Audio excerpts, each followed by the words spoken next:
L'homme qui a massacré la famille d'Argent n'était pas un ennemi ordinaire. Carlos était un maître de l'épée, un monstre se situant bien au-delà des limites humaines. Et peu importe l'intensité de son entraînement, la vengeance semblait toujours impossible. Mais alors même que tout espoir semblait perdu, le portrait de son ancêtre légendaire, Liam Caravan, prit soudainement vie. Le fondateur de la famille Caravan l'avait observé en silence, attendant le jour où la haine d'Aran serait assez forte pour porter le poids de la vengeance. Et maintenant, ce jour était enfin arrivé.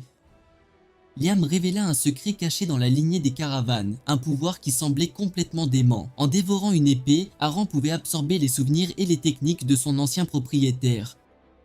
C'était la raison pour laquelle la famille Caravan avait engendré des maîtres de l'épée depuis des générations. Il n'y avait qu'un seul problème. Pour commencer à suivre cette voie, Argent devait accomplir l'impossible. Il devait faire chauffer l'épée de Liam, mordre dans l'acier brûlant et l'avaler morceau par morceau. Avec les visages ensanglantés de ses parents gravés dans son esprit et le nom de Carlos alimentant sa rage, Argent choisit de ne pas hésiter. Il planta ses dents dans la lame chauffée à blanc et en arracha un morceau comme s'il s'agissait d'une friandise, s'obligeant à avaler le métal brûlant. Malgré la douleur, Argent continua de finir le reste, déterminé à obtenir sa vengeance. Pour mieux comprendre l'histoire, faisons un petit retour en arrière. Aran grandit entouré d'histoires qui ne correspondaient jamais tout à fait à la vie qu'il menait. Son père parlait de la famille de la Caravane comme s'ils étaient des légendes, autrefois de puissants maîtres d'épée dont les noms semaient la terreur à travers les royaumes. Mais pour Aran, ces récits sonnaient creux, leur foyer tombait en ruine, leur influence avait disparu depuis longtemps et le village sur lequel il régnait luttait pour survivre.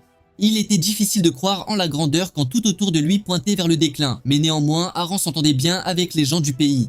Ils travaillent même à leur côté dans les fermes, tout en apportant des marchandises au marché pour les vendre. C'était une journée ordinaire pour lui que d'aller au marché, et Aran partit joyeusement. Mais au moment où il revint, il ne vit qu'une terre imprégnée du sang des siens. Argent est pétrifié par la scène atroce qui se déroule sous ses yeux. Soudain, son majordome apparaît derrière lui pour le consoler, tout en révélant qu'un maître d'armes a attaqué le village et qu'il ne lui a fallu que 10 minutes pour exterminer la moitié des villageois, affirmant qu'il ne faisait qu'obéir aux ordres. Argent pensait que tout était fini, mais pour une raison quelconque, le maître d'armes, Carlos, avait épargné ses parents. Et dans ce moment de chaleur, en serrant sa mère dans ses bras, Argent comprit que leur tourment n'était pas encore terminé. Le maître d'armes avait donné 1 mois à ses parents et aux survivants pour disparaître. Consumés par la peur et privés de tout espoir, les survivants s'enfuirent du village, le laissant à l'abandon. Les parents d'Aran cependant ont choisi de rester car c'est leur responsabilité en tant que chef du village. Ils tentent de convaincre le majordome d'emmener Aran loin du village, mais celui-ci revient en courant à mi-chemin. Tout comme avant, il ne tombe que sur une scène de carnage où la tête de son père est suspendue à un poteau et sa mère a été massacrée. Il a tenté d'attaquer le maître d'escrime avec une arbalète, mais il est tombé à genoux de peur et le maître d'escrime a décidé de l'épargner tout en l'avertissant de ne pas perpétuer sa lignée car il reviendrait simplement pour les anéantir à nouveau dans le futur. À ce moment-là, Argent a tout perdu mais a juré de se venger de son pire ennemi, Carlos. Peu après, une année passa et durant ce temps, Argent se prépara pour sa vengeance contre un maître d'escrime qui était considéré comme le summum de la force. Argent se retrouvait face à de nombreuses questions car il n'avait aucune idée de la raison pour laquelle Carlos aurait tué sa famille, ni de qui était derrière tout cela. Même si des interrogations le brûlent, il sait qu'une chose demeure, le fait que les vies de tous les villageois morts en vain ne reviendront jamais. Comme il le fait habituellement, Aran se tient devant le mur de son château pour contempler l'épée et le portrait que l'on disait appartenir à son ancêtre, Liam Caravan. Soudain, quelque chose d'étrange se produisit alors qu'il fixait le portrait. Celui-ci commença à émettre une lumière vive tandis qu'une voix s'en échappait. Lorsque la lumière finit par prendre forme, elle se transforme en un vieil homme qui appelle Aran son descendant. Aran n'en croyait pas ses yeux car son ancêtre, Liam Caravan, se tenait juste là devant lui. Au début, Aran rejette cette vision pensant qu'il ne voit pas clair et qu'il doit souffrir d'un choc mental après tout ce qui s'est passé. Cependant, il commence à devenir clair que l'image devant lui n'est pas une hallucination. Liam prend la parole, disant à Aran qu'il peut ressentir la confusion dans son cœur car il a peur d'avoir enfin perdu la tête.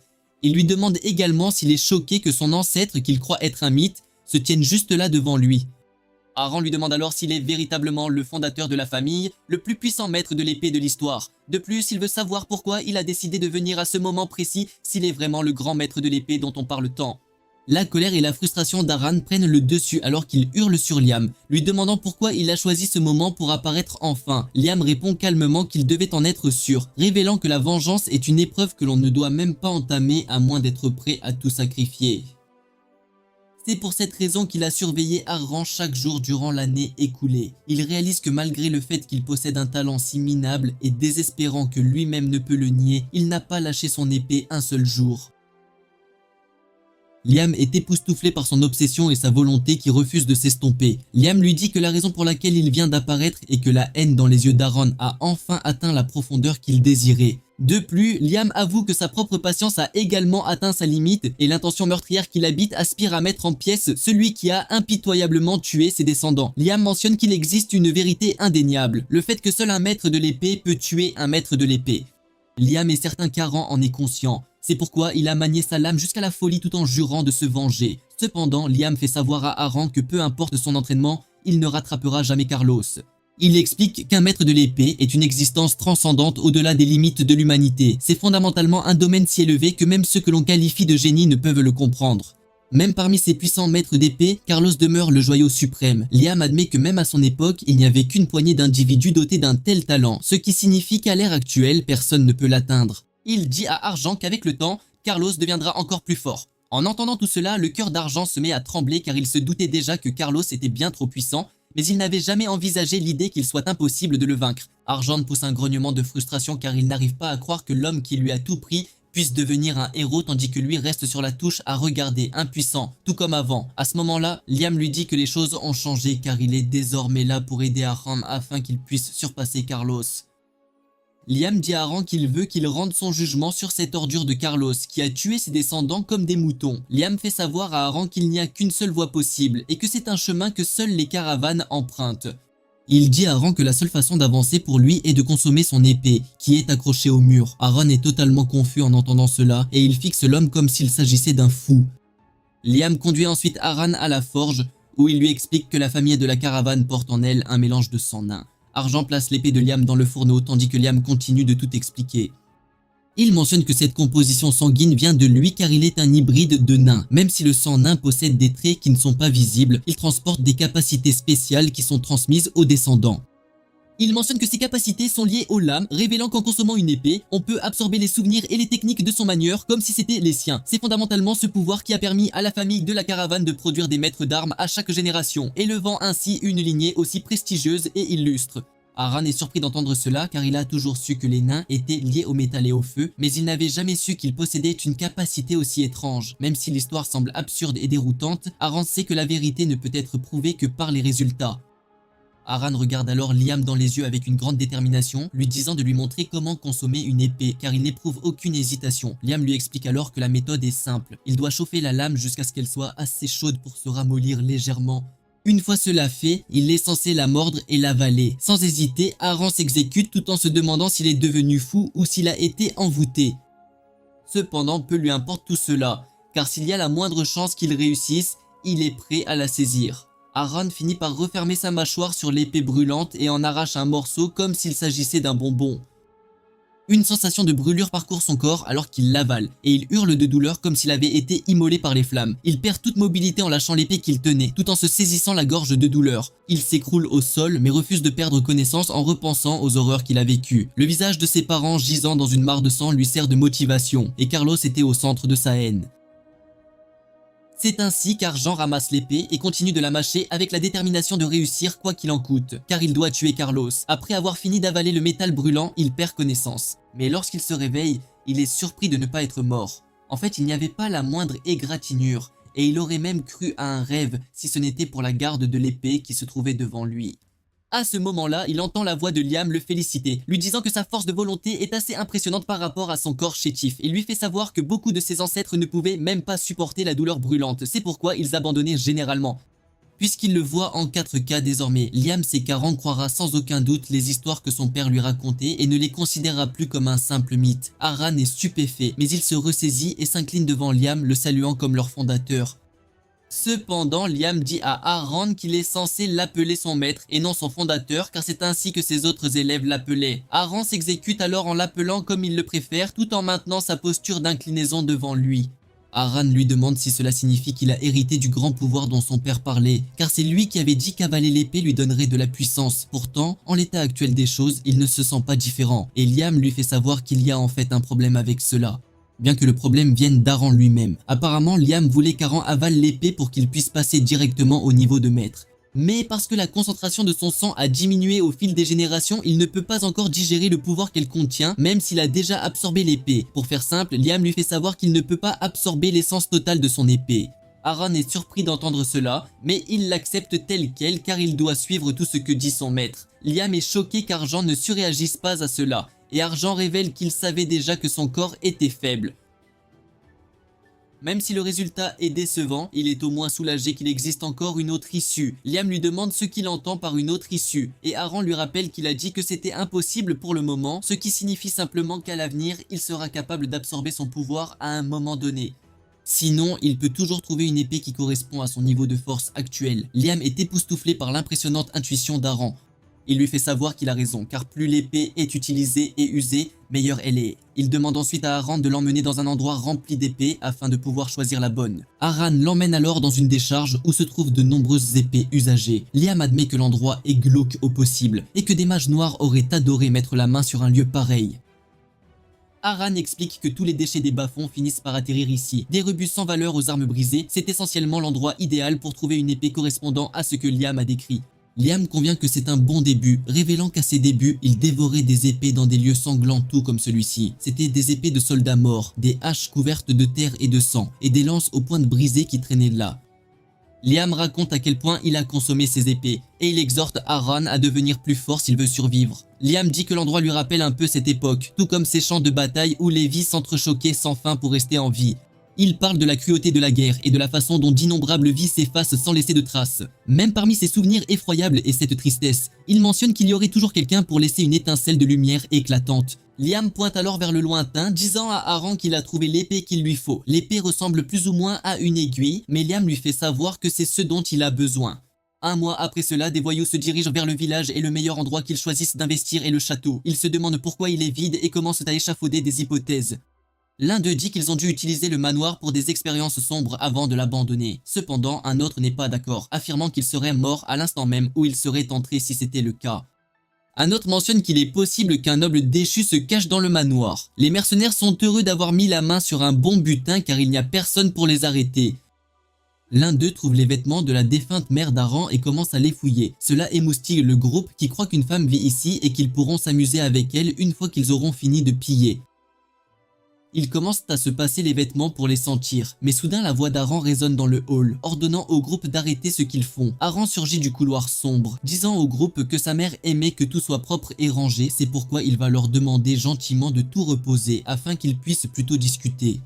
Les voyous commencent à se moquer d'Aaron car c'est un enfant et un garçon de surcroît, alors qu'ils s'attendaient à une fille avec qui ils pourraient s'amuser. Aaron leur demande alors s'ils cherchent de la nourriture ou un endroit où loger. Il leur assure que cela ne le dérange pas de les laisser rester en tant que voisins, mais les voyous pensent qu'Aaron est fou de dire des choses pareilles. Le chef du groupe commence à marcher vers Aaron, lui disant qu'il doit vraiment être stupide pour ne pas avoir pris la fuite en les voyant. Le type se jette sur Aaron tout en lui demandant s'il a hâte de mourir. Cela s'avère finalement être sa plus grande erreur, car il libère la fureur enfermée dans le corps d'Aaron. Avant qu'il ne puisse réagir, Aaron enfonce l'épée aiguille dans son abdomen, visant un point vital. Le chauve crache du sang tandis qu'Aaron le fixe droit dans les yeux, la colère se lisant sur tout son visage. Un mois plus tôt, après qu'Aaron eut choisi l'épée, il avait demandé à Liam s'il était sûr que c'était bien l'épée qu'il voulait qu'il avale, car elle ressemblait plus à une aiguille qu'à une épée. Aaron dit qu'elle a l'air de quelque chose qui se briserait s'il essayait de couper quoi que ce soit avec. Liam lui répond que c'est exactement ainsi que cela doit être, car elle n'a pas été conçue pour trancher des ennemis ou briser des objets. Liam dit à Aaron qu'elle a été faite pour une seule chose, et qu'elle a été essentiellement conçue pour un combat à la vie à la mort.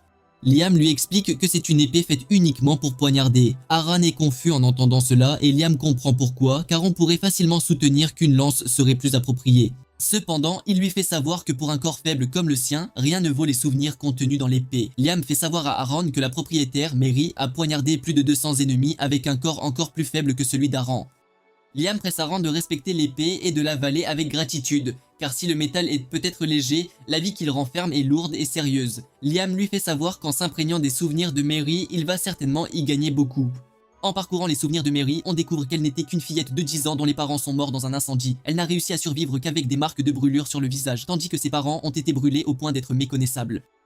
Lorsqu'elle s'est réveillée, elle a doucement révélé qu'elle aurait préféré mourir avec ses parents. Après avoir tout perdu, Mary a commencé à vivre dans un orphelinat. Et le jour où elle a appris que l'orphelinat vénérait la déesse du feu, tout a empiré pour elle. Elle a sombré dans le désespoir parce qu'elle avait essentiellement tout perdu à cause du feu. Mais on attendait d'elle qu'elle vive dans un lieu qui considérait le feu comme le salut. Le reste de ses jours à l'orphelinat fut affreux et elle allait de plus en plus mal car les autres enfants la dévisageaient sans cesse comme si elle était une sorte de monstre à cause de la cicatrice de brûlure sur son visage. Ils disaient beaucoup de choses terribles dans son dos et parfois elle les entendait, ce qui lui donnait même envie de mourir à certains moments. Mary souhaitait constamment mourir juste pour pouvoir échapper à l'horreur. Mais tout changea un jour particulier. Elle tomba sur un épéiste, Hagel, qui s'entraînait au maniement de l'épée dans les bois. Même si sa technique était brute et maladroite, c'était suffisant pour lui faire oublier sa douleur, ne serait-ce qu'une seconde. Hagel était un vieil épéiste et un ancien chevalier errant qui travaillait à l'orphelinat depuis des années. En temps normal, Mary n'aurait pas eu la force de parler au vieil homme, mais elle mit de côté sa nature habituelle et s'approcha de lui pour lui demander si elle pouvait devenir comme lui. Elle dit à Hagel qu'elle veut vraiment apprendre, et cela devint son premier pas vers l'envie de vivre. Hagel prend un instant avant de répondre, disant à Mary que ce qu'elle voit ne peut pas l'aider dans la vie parce qu'elle est une fille. Il dit à Mary que les armes comme celles qu'il tient en main ne font que blesser la personne qui les porte. Il tente de la décourager, mais elle refuse, disant à Hagel qu'elle peut apprendre afin que plus aucun feu au monde ne puisse l'effrayer à nouveau. Hagel cède et il l'emmène dans une pièce où des épées sont posées dans une jarre.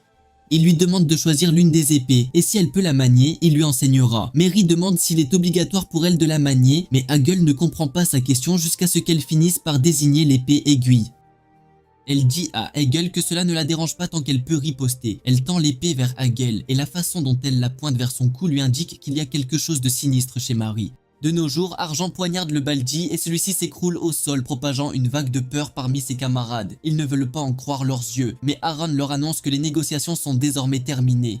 Il s'avère que durant le mois écoulé, tout ce que Liam a enseigné à Aaron n'avait même pas trait à l'escrime. Il s'agissait essentiellement d'entraîner son corps pour qu'il ne s'épuise pas, même après avoir couru pendant des heures. En fait, il ne lui a même pas enseigné de technique à l'épée, ce qui laisse Liam surpris de la manière dont Aaron a pu poignarder précisément le Baldi. Cela indique alors à Liam qu'Aaron assimile très bien le maniement de l'épée, et cela marque son premier pas en tant que caravane.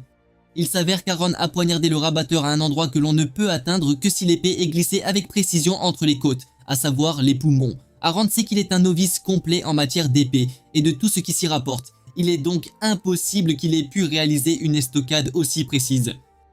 Cependant, il s'avère qu'il a pu le faire grâce à la propriétaire de l'épée, Mary. En plongeant dans les souvenirs de Mary, on découvre que dès le premier jour où elle a saisi l'épée aiguille, Hagel a commencé à l'instruire. Il lui a appris à se tenir debout, à manier correctement une épée, à se battre et à survivre. Le magnifique art de l'épée de Hagel a su donner de la force à Mary et elle aimait sincèrement l'escrime du vieil homme. Quelques années plus tard, on voit Hagel sur son lit de mort. Il dit à Mary que le jour où elle quittera enfin l'orphelinat, elle devra absolument partir à la découverte du monde. En mourant, il dit à Mary que c'est sa dernière leçon pour elle et il exprime sa joie d'avoir passé la fin de son voyage à ses côtés. Mary est restée en larmes en regardant son bienfaiteur succomber lentement à la mort, et ses derniers mots furent de remercier Mary pour tout. Après cela, Mary a suivi les dernières paroles de Hagel et a quitté l'orphelinat pour s'élancer dans le monde. En un rien de temps, Mary s'était fait un nom dans le monde des mercenaires. En raison du fait qu'elle utilisait une épée semblable à une aiguille et qu'elle était une jeune femme, on lui donna le nom de la gitane couturière. Des larmes coulèrent des yeux d'Aaron alors que les souvenirs de Mary affluaient en lui, et il comprit enfin ce que son maître voulait dire lorsqu'il parlait d'absorption. Le Baldi est toujours en vie et il supplie qu'on l'épargne, mais Aaron ignore ses cris. Il s'approche de lui et enfonce l'aiguille dans sa tête pour achever le travail, car il a décidé de finir ce qu'il a commencé. Même s'il s'agissait de son premier meurtre, Aaron ne ressentait rien.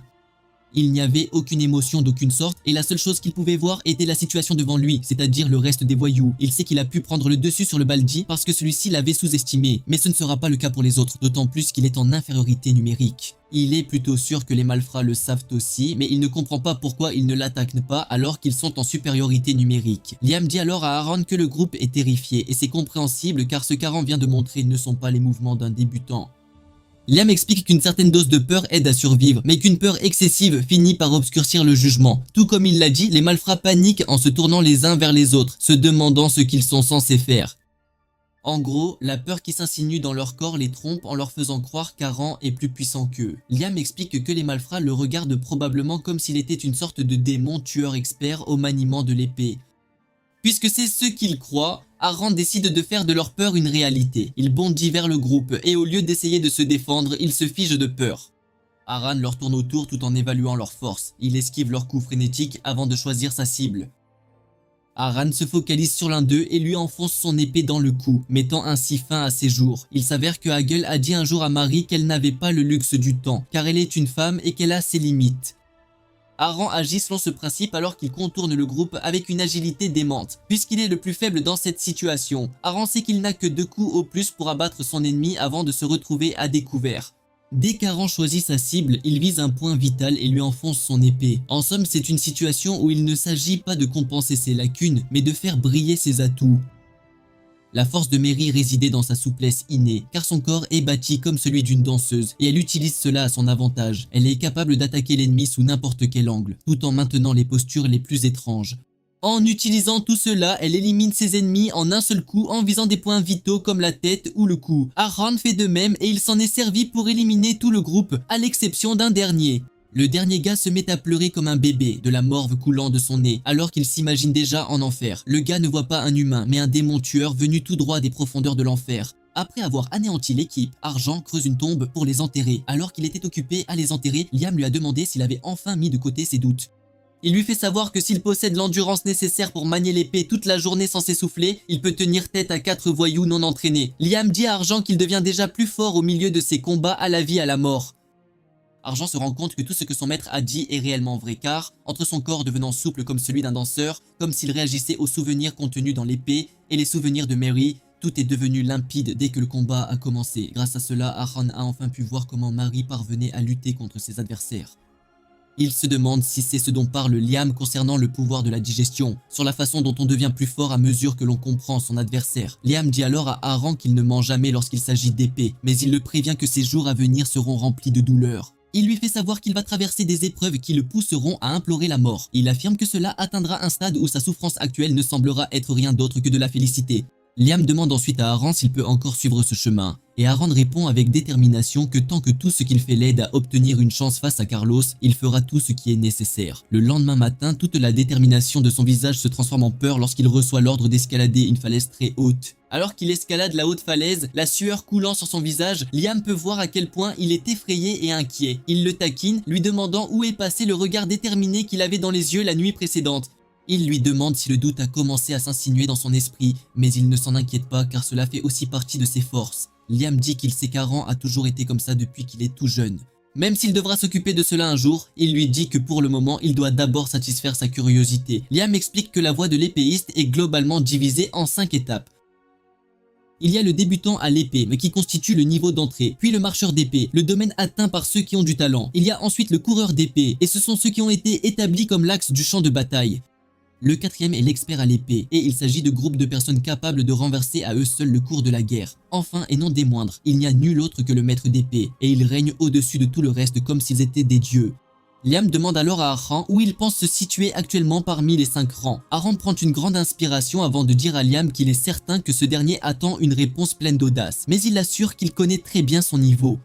Aran explique que le prérequis pour l'escrime est la manipulation du mana, et que le second point, nécessaire pour manier le mana, est la formation d'un cœur de mana. Cependant, comme il n'a pas encore formé de cœur de mana, Aran est honnête envers lui-même, et sait qu'il ne se qualifie même pas encore en tant que débutant. Liam est ravi d'entendre cela, et il félicite Aran en lui disant que sa conscience de soi est excellente. Liam confirme les soupçons d'Aran en lui disant qu'il est véritablement un amateur parmi les amateurs qui n'a même pas encore franchi le seuil de l'épée. Liam explique à Aran que l'entraînement est destiné à le guider sur la voie du débutant afin qu'il puisse créer un cœur de mana. Aran est choqué d'entendre cela et il demande à l'homme si tout ce qu'il fait en ce moment n'est que pour créer un foutu cœur de mana. Aran n'arrive pas à croire qu'il traverse actuellement une situation de vie ou de mort à cause d'un cœur de mana. Aran dit alors à Liam qu'il n'est peut-être pas au courant car les choses sont différentes à son époque, mais il lui explique qu'à l'ère actuelle, on peut créer un cœur de mana en buvant une potion d'alchimiste. Il peut également être créé en demandant à un chevalier de classe marcheur d'infuser du mana pour ouvrir ses sens. En gros, il est vraiment facile de former un cœur de mana car même les femmes qui apprennent l'escrime pour l'autodéfense peuvent le faire. Argent demande alors à Liam pourquoi il quitterait un chemin aussi facile juste pour s'assurer de suivre une méthode capable de le renvoyer vers ses parents. Liam dit alors à Aran qu'il n'est pas réellement mauvais de suivre des méthodes mondaines pour former un cœur de mana, mais il lui fait savoir que c'est le pouvoir des armes à feu et de l'acier qui réside dans leur sang. Liam explique à Aran que pour libérer tout le potentiel de ce pouvoir, un réceptacle robuste est nécessaire. C'est pourquoi cela est impossible avec le cœur d'une personne ordinaire. Il mentionne qu'on ne peut atteindre que les royaumes des humains avec un cœur de mana de pacotille, mais que si Aran est sérieux au sujet d'emprunter la voie d'un maître de l'épée, il n'y a qu'une seule chose qu'il doit posséder. Liam lui dit que ce dont il a besoin est un cœur d'acier assez solide pour se heurter au monde sans subir la moindre égratignure. Liam lui dit ensuite qu'il n'y a qu'une seule façon de former ce cœur d'acier, et c'est de se pousser sans cesse au seuil de la mort afin que son corps réclame son propre cœur de mana. Liam admet que seuls quelques-uns de ses disciples ont pu achever cet entraînement, car il s'agit d'un processus atroce et horrible. Cependant, il lui fait savoir que ceux qui ont enduré tout l'entraînement jusqu'au bout sont devenus des maîtres de l'épée. Liam lui demande ensuite s'il est désormais motivé par ce qu'il vient de lui dire. Aran répond qu'il est plus que motivé alors qu'il continue de se hisser vers le sommet de la falaise. Liam l'assure que le cœur de mana qu'il va acquérir sera différent, et c'est une motivation suffisante pour qu'Aran continue de persévérer. Pendant ce temps, dans le village de Campbell à l'est, on a commencé à entendre des rumeurs sur Caravan Village. Il est désormais considéré comme un village sinistre qui ne compte pas une seule âme car tout le monde a soudainement disparu il y a un an. La rumeur qui a commencé à circuler est qu'il y a quelque chose dans le village qui est considéré comme extrêmement dangereux. Un gars mentionne qu'aucun voyou n'est allé au village pour en revenir vivant. Beaucoup d'histoires et de suppositions entourent le village et la conclusion à laquelle ils sont parvenus est qu'on ne devrait pas y entrer à moins de vouloir mourir. Assis dans l'auberge, un étrange chevalier entend tout ce que les gens racontent à propos du village. Le chevalier s'intéresse au village, que l'on dit désormais être une demeure de la mort. Il prend son mouchoir pour s'essuyer la bouche et le mouchoir est taché de sang, révélant qu'il lutte contre ses propres problèmes internes. Le chevalier conclut que cette demeure de la mort est l'endroit idéal pour lui. D'un autre côté, Aran continuait d'escalader la falaise avec son seul bras gauche après les encouragements qu'il avait reçus de Liam. Il n'y avait aucun jour de repos pour lui, même les jours où il devait s'occuper des voyous qui s'étaient introduits dans le village. Aran continuait ainsi chaque jour sans exception, simplement pour donner le meilleur de lui-même. Un mois passa ainsi, mais malgré l'entraînement atroce qu'il s'infligeait rien qu'en escaladant la falaise, il n'était toujours pas parvenu à former un cœur de mana. Pourtant, Aran sentait que quelque chose avait changé en lui. En plein combat, il remarquait que l'un de ces changements était que ses sens étaient devenus incroyablement aiguisés. De ses 5 sens à son jugement et sa concentration lors des affrontements, Aran s'était incroyablement amélioré. Dès qu'il s'emparait de l'aiguille et qu'il se concentrait totalement, c'était comme si Mary elle-même menait le combat. Aran se mouvait parmi ses ennemis comme s'ils étaient figés dans le temps et qu'il était le seul capable d'agir à cet instant. Aran transformait avec aisance les corps de ses ennemis en trous laissant s'écouler le sang. Il s'avère que la raison de ce changement fou est qu'Aran peut désormais ressentir le mana. Tout en méditant dans la forêt, Aran est fier de lui car il est capable d'accomplir tout cela sans avoir encore formé de cœur de mana ni atteint le stade de débutant à l'épée. Aran sait que cela n'est possible que grâce au pouvoir de l'aiguille. Aran demande ensuite à son maître quel genre de pouvoir il est censé posséder une fois qu'il aura atteint l'étape suivante. Liam ricane, disant à Aran qu'il a encore un long chemin à parcourir et qu'il ne devrait donc pas penser qu'il s'est amélioré. Cependant, il lui fait savoir qu'il va lui donner la réponse à sa question. Liam explique qu'une fois qu'il aura formé un cœur de mana pour devenir un débutant à l'épée comprenant la profondeur de ce pouvoir, on pourra alors dire qu'il a atteint un niveau égal à celui de Mary. S'il peut aller encore plus loin, en canalisant le pouvoir du cœur de mana, il aura atteint le royaume d'un surhomme capable de renforcer ses capacités physiques et d'établir un champ pour l'attaque et la défense. Liam révèle que c'est le stade que l'on appelle marcheur d'épée. Même s'il s'agit de l'étape suivante après le niveau débutant, il se rendrait compte dès l'instant où il y ferait face qu'il existe une différence abyssale entre les deux. Liam lui demande ensuite si cela répond à sa question et Aran répond que oui. Cependant, Aran a une autre question concernant l'homme qui vient de s'installer sur leur territoire. Aran l'a surveillé et demande à Liam si cet individu est un marcheur d'épée. Liam le confirme, affirmant que cet homme est un adversaire d'un tout autre niveau que les ordures auxquelles Aran a eu affaire jusqu'à ce moment précis. Liam demande à Aran ce qu'il compte faire au sujet de cet homme car, avec son niveau de puissance actuel, il ne tiendrait même pas une seconde face à lui. Aran répond qu'il continue de surveiller la situation tout en se préparant à toute éventualité qui pourrait survenir. Aran dit à Liam qu'il n'a de toute façon pas vraiment le choix. Liam lui dit alors qu'il a toujours l'option d'abandonner le territoire pour éviter le combat. Cependant, Aran répond que ce n'est pas une option qu'il peut choisir, car même si le territoire est désormais dévasté, c'est le seul endroit où il peut se remémorer ses souvenirs avec tout le monde. Liam comprend sa douleur et il l'exhorte à devenir vraiment fort, car dans ce monde cruel, la force est la seule réponse. Liam dit à Aran d'utiliser ses souhaits comme combustible pour se propulser vers l'avant afin d'obtenir ce qu'il veut vraiment. Liam l'exhorte à utiliser sa douleur comme une source de force pour devenir aussi dur que l'acier, afin que plus personne n'ose jamais se moquer de ses paroles. Plus tard, Aran finit par s'élancer dans la nuit et il ordonne à Aran de ne pas faire un pas s'il ne veut pas mourir. Avant toute cette confrontation, dès l'instant où l'homme est arrivé sur le territoire, Aran l'avait observé dans le cadre de sa routine quotidienne. Aran a appris quelque chose d'important durant cette période. Même si le village regorge de maisons vides, l'homme agissait comme si des gens en étaient toujours propriétaires et n'avait même pas daigné toucher au plus petit objet. Il vit simplement avec pour seul bien le baluchon qu'il a apporté avec lui, et ses autres habitudes consistent à contempler le coucher du soleil chaque soir, perdu dans ses pensées, ou à passer du temps à prier. Finalement, Aran en a conclu que l'homme était un chevalier, et Liam est d'accord avec lui, affirmant qu'il est un épéiste suffisamment doué pour atteindre le niveau de marcheur. Cependant, il est surpris qu'il continue de suivre strictement les règles et les convenances, même lorsque personne ne le regarde. Liam révèle que ce genre de personne obstinée est très rare en dehors des chevaliers. Aran mentionne ensuite que puisqu'il est un chevalier, cela signifie qu'il pourrait être une personne de bien, car les chevaliers sont censés protéger leur honneur tout en recherchant la justice. Liam l'interrompt en disant qu'il ne fait aucun doute qu'ils poursuivent l'honneur, mais qu'Arjun n'a tort de qualifier les chevaliers de personnes justes. Il précise que l'honneur est une chose personnelle et subjective. Il ajoute que l'honneur qu'ils suivent n'est pas toujours une bonne chose pour tout le monde, car l'honneur d'un chevalier dépend de la personne à qui il a juré fidélité. Leur honneur est essentiellement dicté par la volonté de leur employeur, en particulier de celui qui paie bien. Liam décide d'expliquer au naïf Aran ce qu'est réellement un chevalier. Il lui dit qu'un chevalier n'est qu'une lame à gage qui utilise l'honneur comme prétexte à la violence. C'est fondamentalement quelqu'un qui utilise d'anciennes techniques d'escrime pour tuer efficacement, et puisqu'ils sont recouverts d'armures coûteuses, ils ne sont que des ennemis bien plus difficiles à abattre. Liam dit à Aran de ne pas se laisser duper par ce mot pompeux qu'est chevalier, lui suggérant de regarder ce qu'ils sont vraiment pour qu'il puisse juger par lui-même. Liam dit à Aran que la suspicion est sa plus grande force et il lui rappelle qu'il est ainsi depuis qu'il est tout petit. Lorsqu'il était enfant, il écoutait les récits de son père sur la famille, mais au fond de lui, il remettait en question leur authenticité. Même lorsqu'un nouveau pouvoir l'a rendu trop confiant et l'a mis en danger, ses sens aiguisés et son observation attentive l'ont aidé à écarter les risques afin de trouver des réponses. Liam poursuit en disant que la suspicion signifie ne pas se laisser influencer par ce que l'on voit ou entend, mais utiliser tous les moyens possibles tout en réfléchissant sans cesse pour se rapprocher de la vérité. Liam exhorte Aran à ne jamais perdre cet état d'esprit de méfiance constante, car les personnes dépourvues de cette mentalité ne peuvent jamais dépasser leurs limites. Liam lui dit que c'est en réalité le véritable don qui se cache derrière sa maîtrise de l'épée. Aran est totalement concentré alors qu'il reçoit cette importante leçon de la part de Liam. Une fois que Liam a terminé son discours, Aran l'assure qu'il se souviendra de tout. C'est grâce à ces leçons qu'Aran ne baisse jamais sa garde face à l'homme étrange qui s'est installé sur son territoire. Ce n'est qu'après s'être assuré que The Knight ne représente pas une menace qu'Aran envisage de lui demander d'être son voisin. Aran s'est approché de The Knight de la manière la plus prudente possible, mais les deux ont fini par pointer leurs épées l'un vers l'autre. Le chevalier dit à Aran qu'il est conscient du fait qu'il l'observe, mais il l'exhorte à ne même pas songer à s'échapper. Le chevalier assure à Aran qu'il l'abattra immédiatement s'il lui tourne le dos. Aran maintient sa posture défensive car il n'aurait jamais pensé que les choses tourneraient ainsi. En plongeant dans les souvenirs de Mary, celle-ci raconte comment des tas de mercenaires l'ont approchée pour la recruter. D'un autre côté, des voyous qui avaient entendu des rumeurs sur son talent ont décidé que la meilleure chose à faire était de lui chercher des noises. Durant ces jours-là, elle n'avait qu'une pensée, qu'elle n'était peut-être plus une simple mercenaire lambda avec une épée, mais une véritable et puissante épéiste.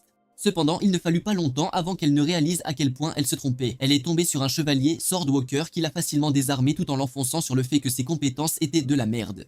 Le chevalier dit à Mary qu'il l'aurait tuée si elle n'avait pas été une femme, et il l'insulte en lui disant qu'elle n'est qu'un insecte. Fondamentalement, la règle au sein de l'ordre des chevaliers du Faucon Rouge est de ne pas s'en prendre aux femmes ni aux enfants, et c'est ce qui a sauvé Mary à l'époque. C'est ce jour-là que Mary a ressenti un mur immense et infranchissable entre elle et les chevaliers. Ce n'est que plus tard qu'elle a découvert que le niveau atteint par le chevalier s'appelait marcheur d'épée.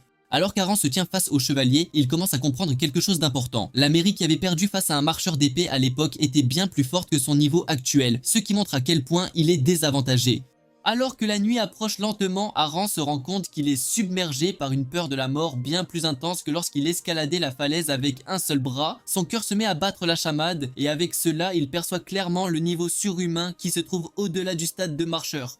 C'est un niveau où le mana se répand à l'extérieur du corps comme des veines, tout en insufflant de la volonté aux attaques et à la défense. C'est ce que l'on appelle simplement la voie du marcheur d'épée. Le chevalier demande ensuite à Aran pourquoi il l'a observé, car d'après ce qu'il a remarqué jusqu'à présent, c'est Aran qui a attaqué les brigands venus sur le territoire. Le chevalier dit à Aran qu'il doit lui donner une bonne raison, faute de quoi il devra le traiter comme un ennemi. Le chevalier hurle sur Aran pour qu'il lui réponde, et Aran réplique qu'il essayait seulement de déterminer si le chevalier était un intrus ou un invité. Aran lui dit que c'est là son explication, mais le chevalier en exige davantage, affirmant qu'il ne comprend pas encore tout à fait. Aran explique alors qu'il est né et a grandi sur ce territoire, mais qu'il y a un an, alors qu'il s'était absenté peu de temps, un sorcier noir a attaqué, tuant les habitants et laissant finalement le village en ruine. Après cela, des brigands n'ont cessé de venir et il a été contraint de s'en occuper seul. Au fond de lui, Aran sait qu'il n'est pas nécessaire de tout dire à ce type. C'est pourquoi il lui cache une partie des informations. Aran poursuit ensuite en disant qu'il a remarqué que le chevalier semble bien plus fort que ceux qu'il a combattus et il savait qu'il pourrait mourir s'il s'était approché trop tôt. C'est pourquoi il a décidé d'observer pour savoir s'il était un ami ou un ennemi. Aran dit que s'il est amical, il lui proposerait de devenir un habitant du village, mais que si c'est l'inverse, il trouverait n'importe quel moyen pour protéger son territoire. Le chevalier est surpris qu'Aran soit prêt à se battre alors même qu'il sait à quel point il est désavantagé. Aran répond ensuite que cette terre renferme tous les souvenirs qu'il possède et qu'elle est donc trop précieuse pour qu'il s'enfuit. Quand le chevalier entend tout cela, il réalise à quel point Aran a souffert. Le chevalier prend une profonde inspiration, disant à Aran qu'il est temps pour lui de raconter sa propre histoire car pour qu'ils deviennent voisins, ils doivent absolument connaître l'histoire de l'autre. Le chevalier presse ensuite Aran de baisser sa garde et de poser son épée afin de pouvoir rengainer sa propre épée avant de partager son récit. D'un autre côté, Liam rappelle à Aran qu'il n'y a qu'une seule façon de forger un mana d'acier, et c'est de continuer à se pousser jusqu'au seuil de la mort, forçant son corps à créer son propre cœur de mana. Liam demande ensuite à Aran s'il se sent motivé par toute cette situation. Et quand Aran finit par répondre à l'offre du chevalier, il lui dit qu'il ne peut pas baisser son épée. Aran dit au chevalier qu'il ne lui fait pas encore totalement confiance, et qu'il a en réalité besoin de l'épée pour conserver un certain niveau de protection. Le chevalier est stupéfait d'entendre cela, et il rappelle à Aran qu'il l'aurait éliminé s'il l'avait vraiment voulu. Le chevalier lui dit qu'il ne peut pas rengainer son épée le premier car cela irait à l'encontre de l'honneur d'un chevalier et qu'il doit donc protéger son honneur. Aran l'assure qu'il comprend son point de vue, mais lui fait savoir qu'il ne peut pas reculer. Aran a juré de ne jamais céder à la peur et de ne jamais abandonner sans avoir réellement tenté de se battre. Le chevalier est choqué d'entendre ces paroles de la part d'Aran qui semble si chétif qu'on pourrait même le prendre pour une fille. Cependant, il perçoit les signes qu'Aran a subi un entraînement rigoureux. Et bien que sa carrure soit frêle, son équilibre reste impeccable. Même si Aran n'a pas appris le maniement de l'épée correctement, le chevalier réalise qu'il utilise une technique peu orthodoxe consistant à mettre toute sa force dans le premier coup. Le chevalier analyse tout et réalise qu'Aran n'est qu'un garçon qui ne représente absolument aucune menace pour lui. C'est alors que le chevalier remarque qu'Aran pose sur lui un regard glacial. Et vu la tournure des événements, le chevalier sait qu'une réponse maladroite ne suffirait pas. Le chevalier prend une profonde inspiration avant de s'élancer vers Aran, cherchant à le désarmer en frappant son poignet afin d'éviter de le blesser. Au moment même où il s'apprête à frapper Aran, celui-ci se concentre totalement et l'instant d'après, le chevalier s'aperçoit que son épée a rebondi. Le chevalier reste stupéfait par ce qui vient de se passer car Aran n'est même pas encore un débutant. Aran fait un bond en arrière après avoir paré l'attaque et le chevalier remarque quelque chose d'étrange chez lui. Il se rend compte que le mana environnant s'agite sans rythme, tout comme des vagues. Il s'avère qu'en cette fraction de seconde où il allait l'attaquer, Aran a réussi à former le cœur de mana diversifié. Même avec un cœur de mana, le chevalier sait qu'il est impossible qu'il ait pu dévier son épée, mais il y est pourtant parvenu d'une manière ou d'une autre. Il se demande si c'est à cause du cœur de mana qu'il abrite. Le chevalier sait que les cœurs de mana habituels ont tendance à être souples et flexibles, mais le cœur de mana dans la poitrine d'Aran est robuste et ferme comme l'acier. À ce stade, le chevalier peut voir qu'Aran a en lui le coup de toute une vie. D'un autre côté, Aran sait que bloquer l'attaque de l'épée n'était pas dû à son talent, mais à de la simple chance. Aran put sentir plus tard que dès le début, le chevalier n'avait aucune intention de le blesser car il visait le poignet pour éviter les points vitaux. De plus, la puissance imprégnée dans l'épée n'était que légère. C'est fondamentalement pour cela qu'il lui a été facile de prédire la trajectoire pour pouvoir planter la pointe de l'aiguille dans l'interstice qui a bloqué le coup. Même si c'était un miracle, il en a payé le prix car l'onde de choc l'a frappé comme un carrosse l'écrasant. Il fut plongé dans une agonie intense comme si tous ses os étaient en train d'être broyés. Avec cela, Aran confirme que la différence de puissance n'est pas une plaisanterie. Cependant, Aran est heureux que la chose qu'il désirait tant, à savoir le cœur de mana, se soit manifestée. Néanmoins, il n'est encore qu'un débutant, son estoc ne pourra donc pas atteindre la nuit. Puisqu'on en est arrivé là, Aran comprend qu'il n'y a qu'une seule issue, créer son propre chemin de mana en utilisant les souvenirs de Mari comme tremplin. Par le passé, Mari s'est effondrée en larmes après s'être heurtée au mur infranchissable qu'est le marcheur.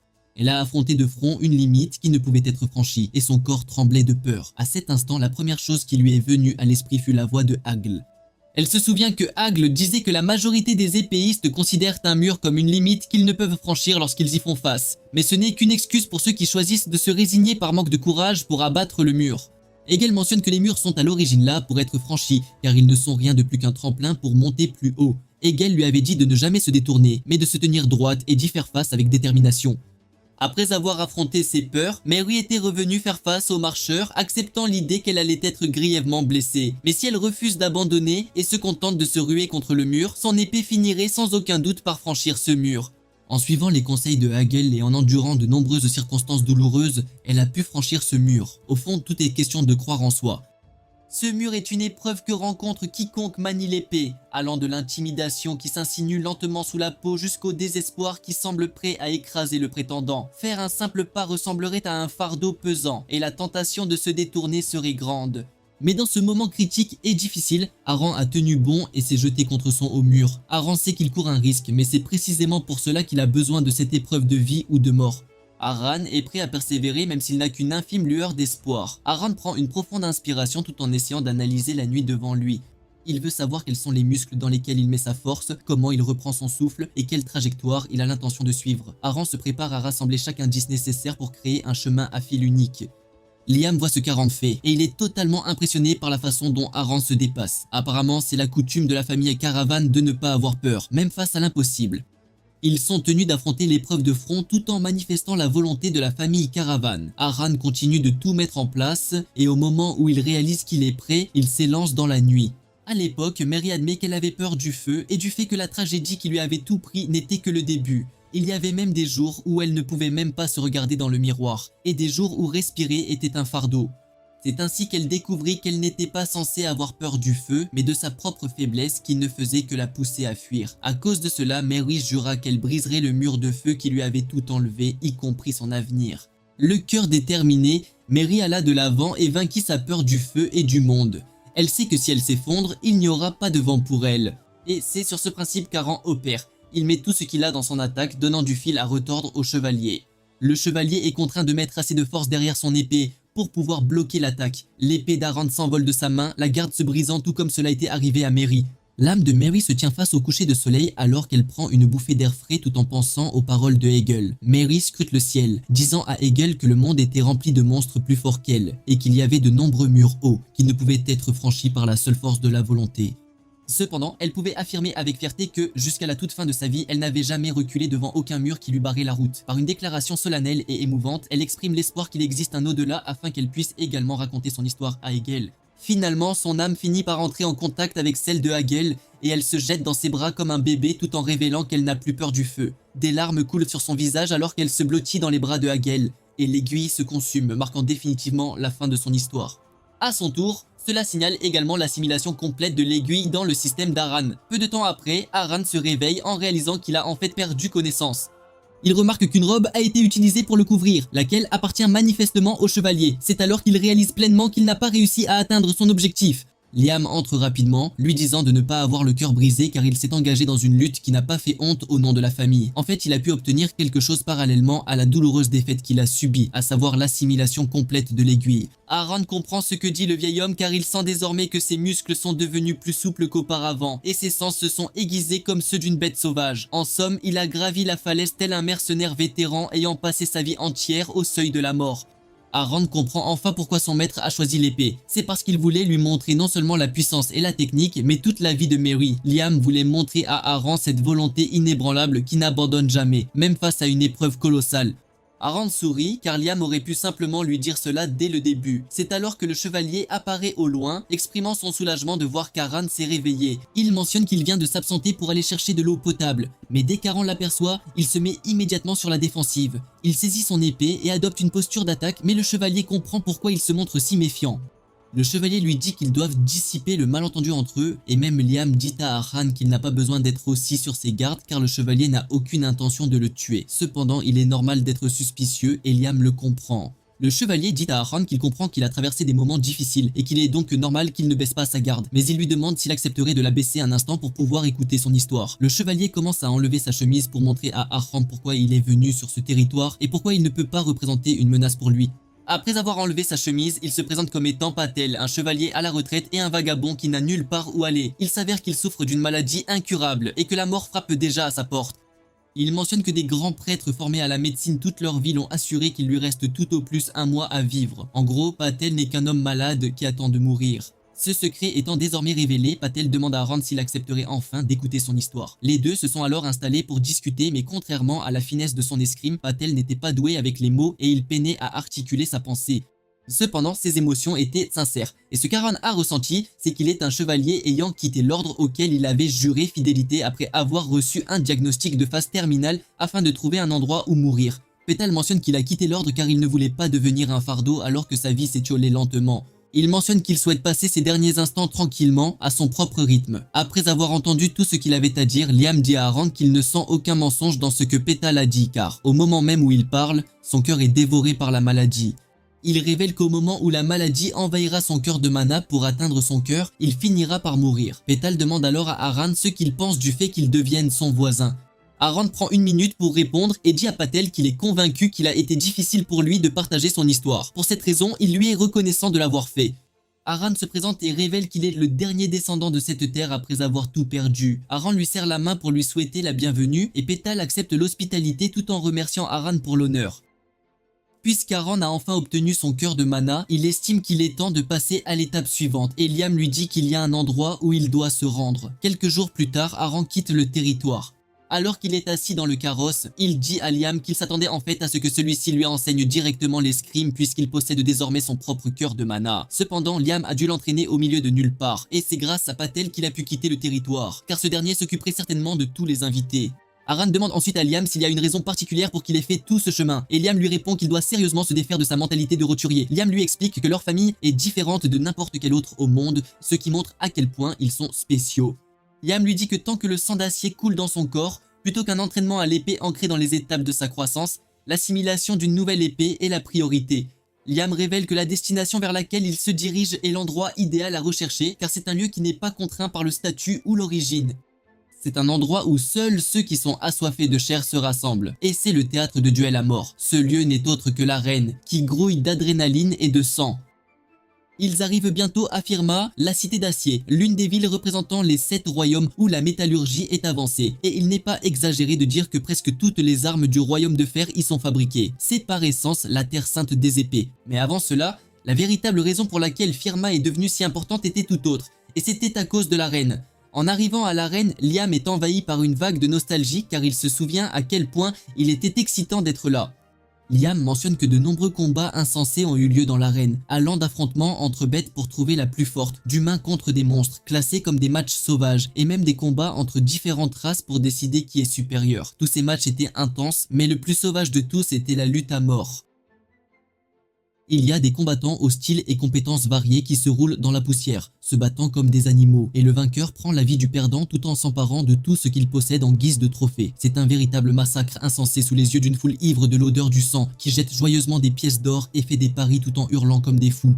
C'est essentiellement une ville démente bâtie sur des monceaux de sang versé. Après avoir entendu tout cela, Aaron admet qu'il n'y a pas de meilleur endroit pour devenir plus fort, et il voit à quel point Liam est enthousiasmé par toute cette affaire. Aaron croit qu'il va acquérir de l'expérience de combat tout en devenant plus fort en mangeant les épées de ceux qu'il vaincra au combat. Cependant, Liam lui fait savoir qu'il se trompe sur toute la ligne car si c'était aussi facile, il aurait fait manger à Aaron chaque arme du tas de ferraille à l'époque. Liam lui dit qu'il ne peut pas se contenter de manger des épées au hasard car s'il le fait, les souvenirs entremêlés de ces épées le consumeront et il finira par perdre son identité. Liam lui dit qu'il doit contrôler l'épée et ne pas laisser l'épée le contrôler. Liam lui fait savoir qu'il n'est autorisé à manger que les épées qu'il choisit pour lui, jusqu'à ce qu'il soit capable d'ouvrir ses propres yeux. Liam suggère ensuite qu'il se dirige vers la reine elle-même. Ils sont tenus de s'inscrire, et 3 heures plus tard, l'employé finit par dire à Aaron qu'il doit se rendre au comptoir d'inscription pour obtenir sa médaille, car il ne peut pas combattre sans elle. Aaron est perplexe en entendant cela car il n'a pas connaissance de cette médaille, et même Liam n'a aucune idée de ce que c'est. Liam dit à Aaron qu'il n'y avait rien de tel à son époque. L'employé aux cheveux verts montre à Aaron à quoi ressemble une médaille et l'exhorte à en obtenir une avant de revenir dans la file d'attente. Il s'avère que les médailles sont un insigne de rang spécial qui n'existe que dans l'arène. Elles sont déterminées par la renommée, le statut, l'historique des combats et ainsi de suite. La couleur de la médaille indique la force d'une personne et elles sont classées de la plus forte à la plus faible. Il y a la médaille noire, la médaille blanche, la médaille de platine, la médaille d'or et la médaille d'argent. Comme il n'est qu'une recrue, celle qu'il peut obtenir est de couleur bronze, ce qui est une merde totale. Arjun n'arrive pas à croire que les choses aient changé par rapport à ce que son maître avait dit. Quelques heures plus tôt, Liam se vantait qu'une recrue puisse entrer dans l'arène pour affronter 100 personnes. En gros, il n'y avait aucune discrimination car dès que l'on arrive à l'arène, on est immédiatement jeté sur scène. Cependant, il existe désormais des catégories de poids, ce qui est de la merde pour Liam car tout est basé sur l'argent. Aaron explique que même si le royaume se targue de sa force et qu'ils organisent des combats mortels depuis des centaines d'années, il ne resterait plus de combattants, et les parieurs s'ennuieraient si les forts et les faibles alternèrent sans cesse les victoires. En gros, les combats de forts devraient opposer des gens forts et ceux de faibles des gens faibles, ce qui est bien plus amusant. Aaron fait savoir à Liam que l'époque a changé et que de ce fait, l'arène est devenue un lieu célèbre pour lequel les gens voyagent de loin. C'est essentiellement pour cela que Fermat a pris une telle importance, et c'est un changement plus ou moins judicieux. Aran mentionne qu'à cette époque, il n'est pas obligatoire de tuer le perdant, mais celui-ci finit tout de même grièvement blessé. Cependant, Liam n'est pas d'accord avec ces changements de merde, et il dit simplement à Aran de garder l'information pour lui car plus il en entend, plus il s'énerve. Bien qu'il pense que cela puisse être un coup de chance pour Aran, il lui dit que ce sera une excellente expérience pour lui d'affronter quelqu'un de son niveau, car cela lui apprendra toujours quelque chose de nouveau. Cependant, d'ici là, Liam suggère qu'il fasse le tour des armureries, car la qualité sera bien meilleure que celle des petites boutiques près de Caravane. Puisque l'épée d'Aran se brise trop facilement, Liam pense que ce n'est pas une mauvaise idée d'en prendre quelques-unes en réserve. Soudain, il passe devant un mur de trophées, qui abrite des armes au lieu de médailles. Aran et Liam en sont totalement sous le choc. Aran est en pleine admiration quand un homme Tom apparaît sur les lieux. Tom voyait clairement que c'était la première fois qu'Aran voyait la salle d'honneur, et le gars s'est présenté comme le gardien. Tom dit à Aran qu'il est prêt à lui expliquer la salle d'honneur, et Aran incline la tête devant l'homme en lui disant qu'il aimerait beaucoup cela. Tom mentionne que les armes sur le mur appartiennent à des combattants qui ont accompli des prouesses incroyables dans l'arène il y a longtemps. Les armes sont toutes vieilles et brisées, et puisqu'elles ne peuvent plus être utilisées, elles sont conservées sur le mur d'honneur pour honorer l'esprit combatif de ceux qui les maniaient. Aran est complètement bouleversé par cela, et Tom lui dit qu'il est libre de lui poser n'importe quelle question qui lui brûle les lèvres. Tom mentionne avec enthousiasme que c'est sa fierté en tant que gardien des lieux. Liam dit immédiatement à Aran de demander à Tom s'il existe un moyen de prendre les épées exposées sur le mur, car il a trouvé la prochaine épée qu'il doit consommer. Tom lui fait savoir que c'est possible et que c'est réservé aux combattants qui font leurs preuves. Ces combattants gagnent le droit de prendre une arme qui correspond à leur trempe. Ainsi, chaque fois que leur rang de métal augmente d'un niveau, ils reçoivent une arme supplémentaire. Tom lui fait savoir que l'arme qu'il fixe si intensément pourra être la sienne une fois qu'il aura atteint le rang d'argent. Après cela, Aran se dirige vers l'arène, et alors qu'il traverse le couloir menant à l'entrée, Liam dit à Aran que la salle est essentiellement une salle au trésor. Liam dit que pour les autres, cela peut ressembler à de vieilles ferrailles inutiles, mais que pour Aran, les épées valent de l'or pur.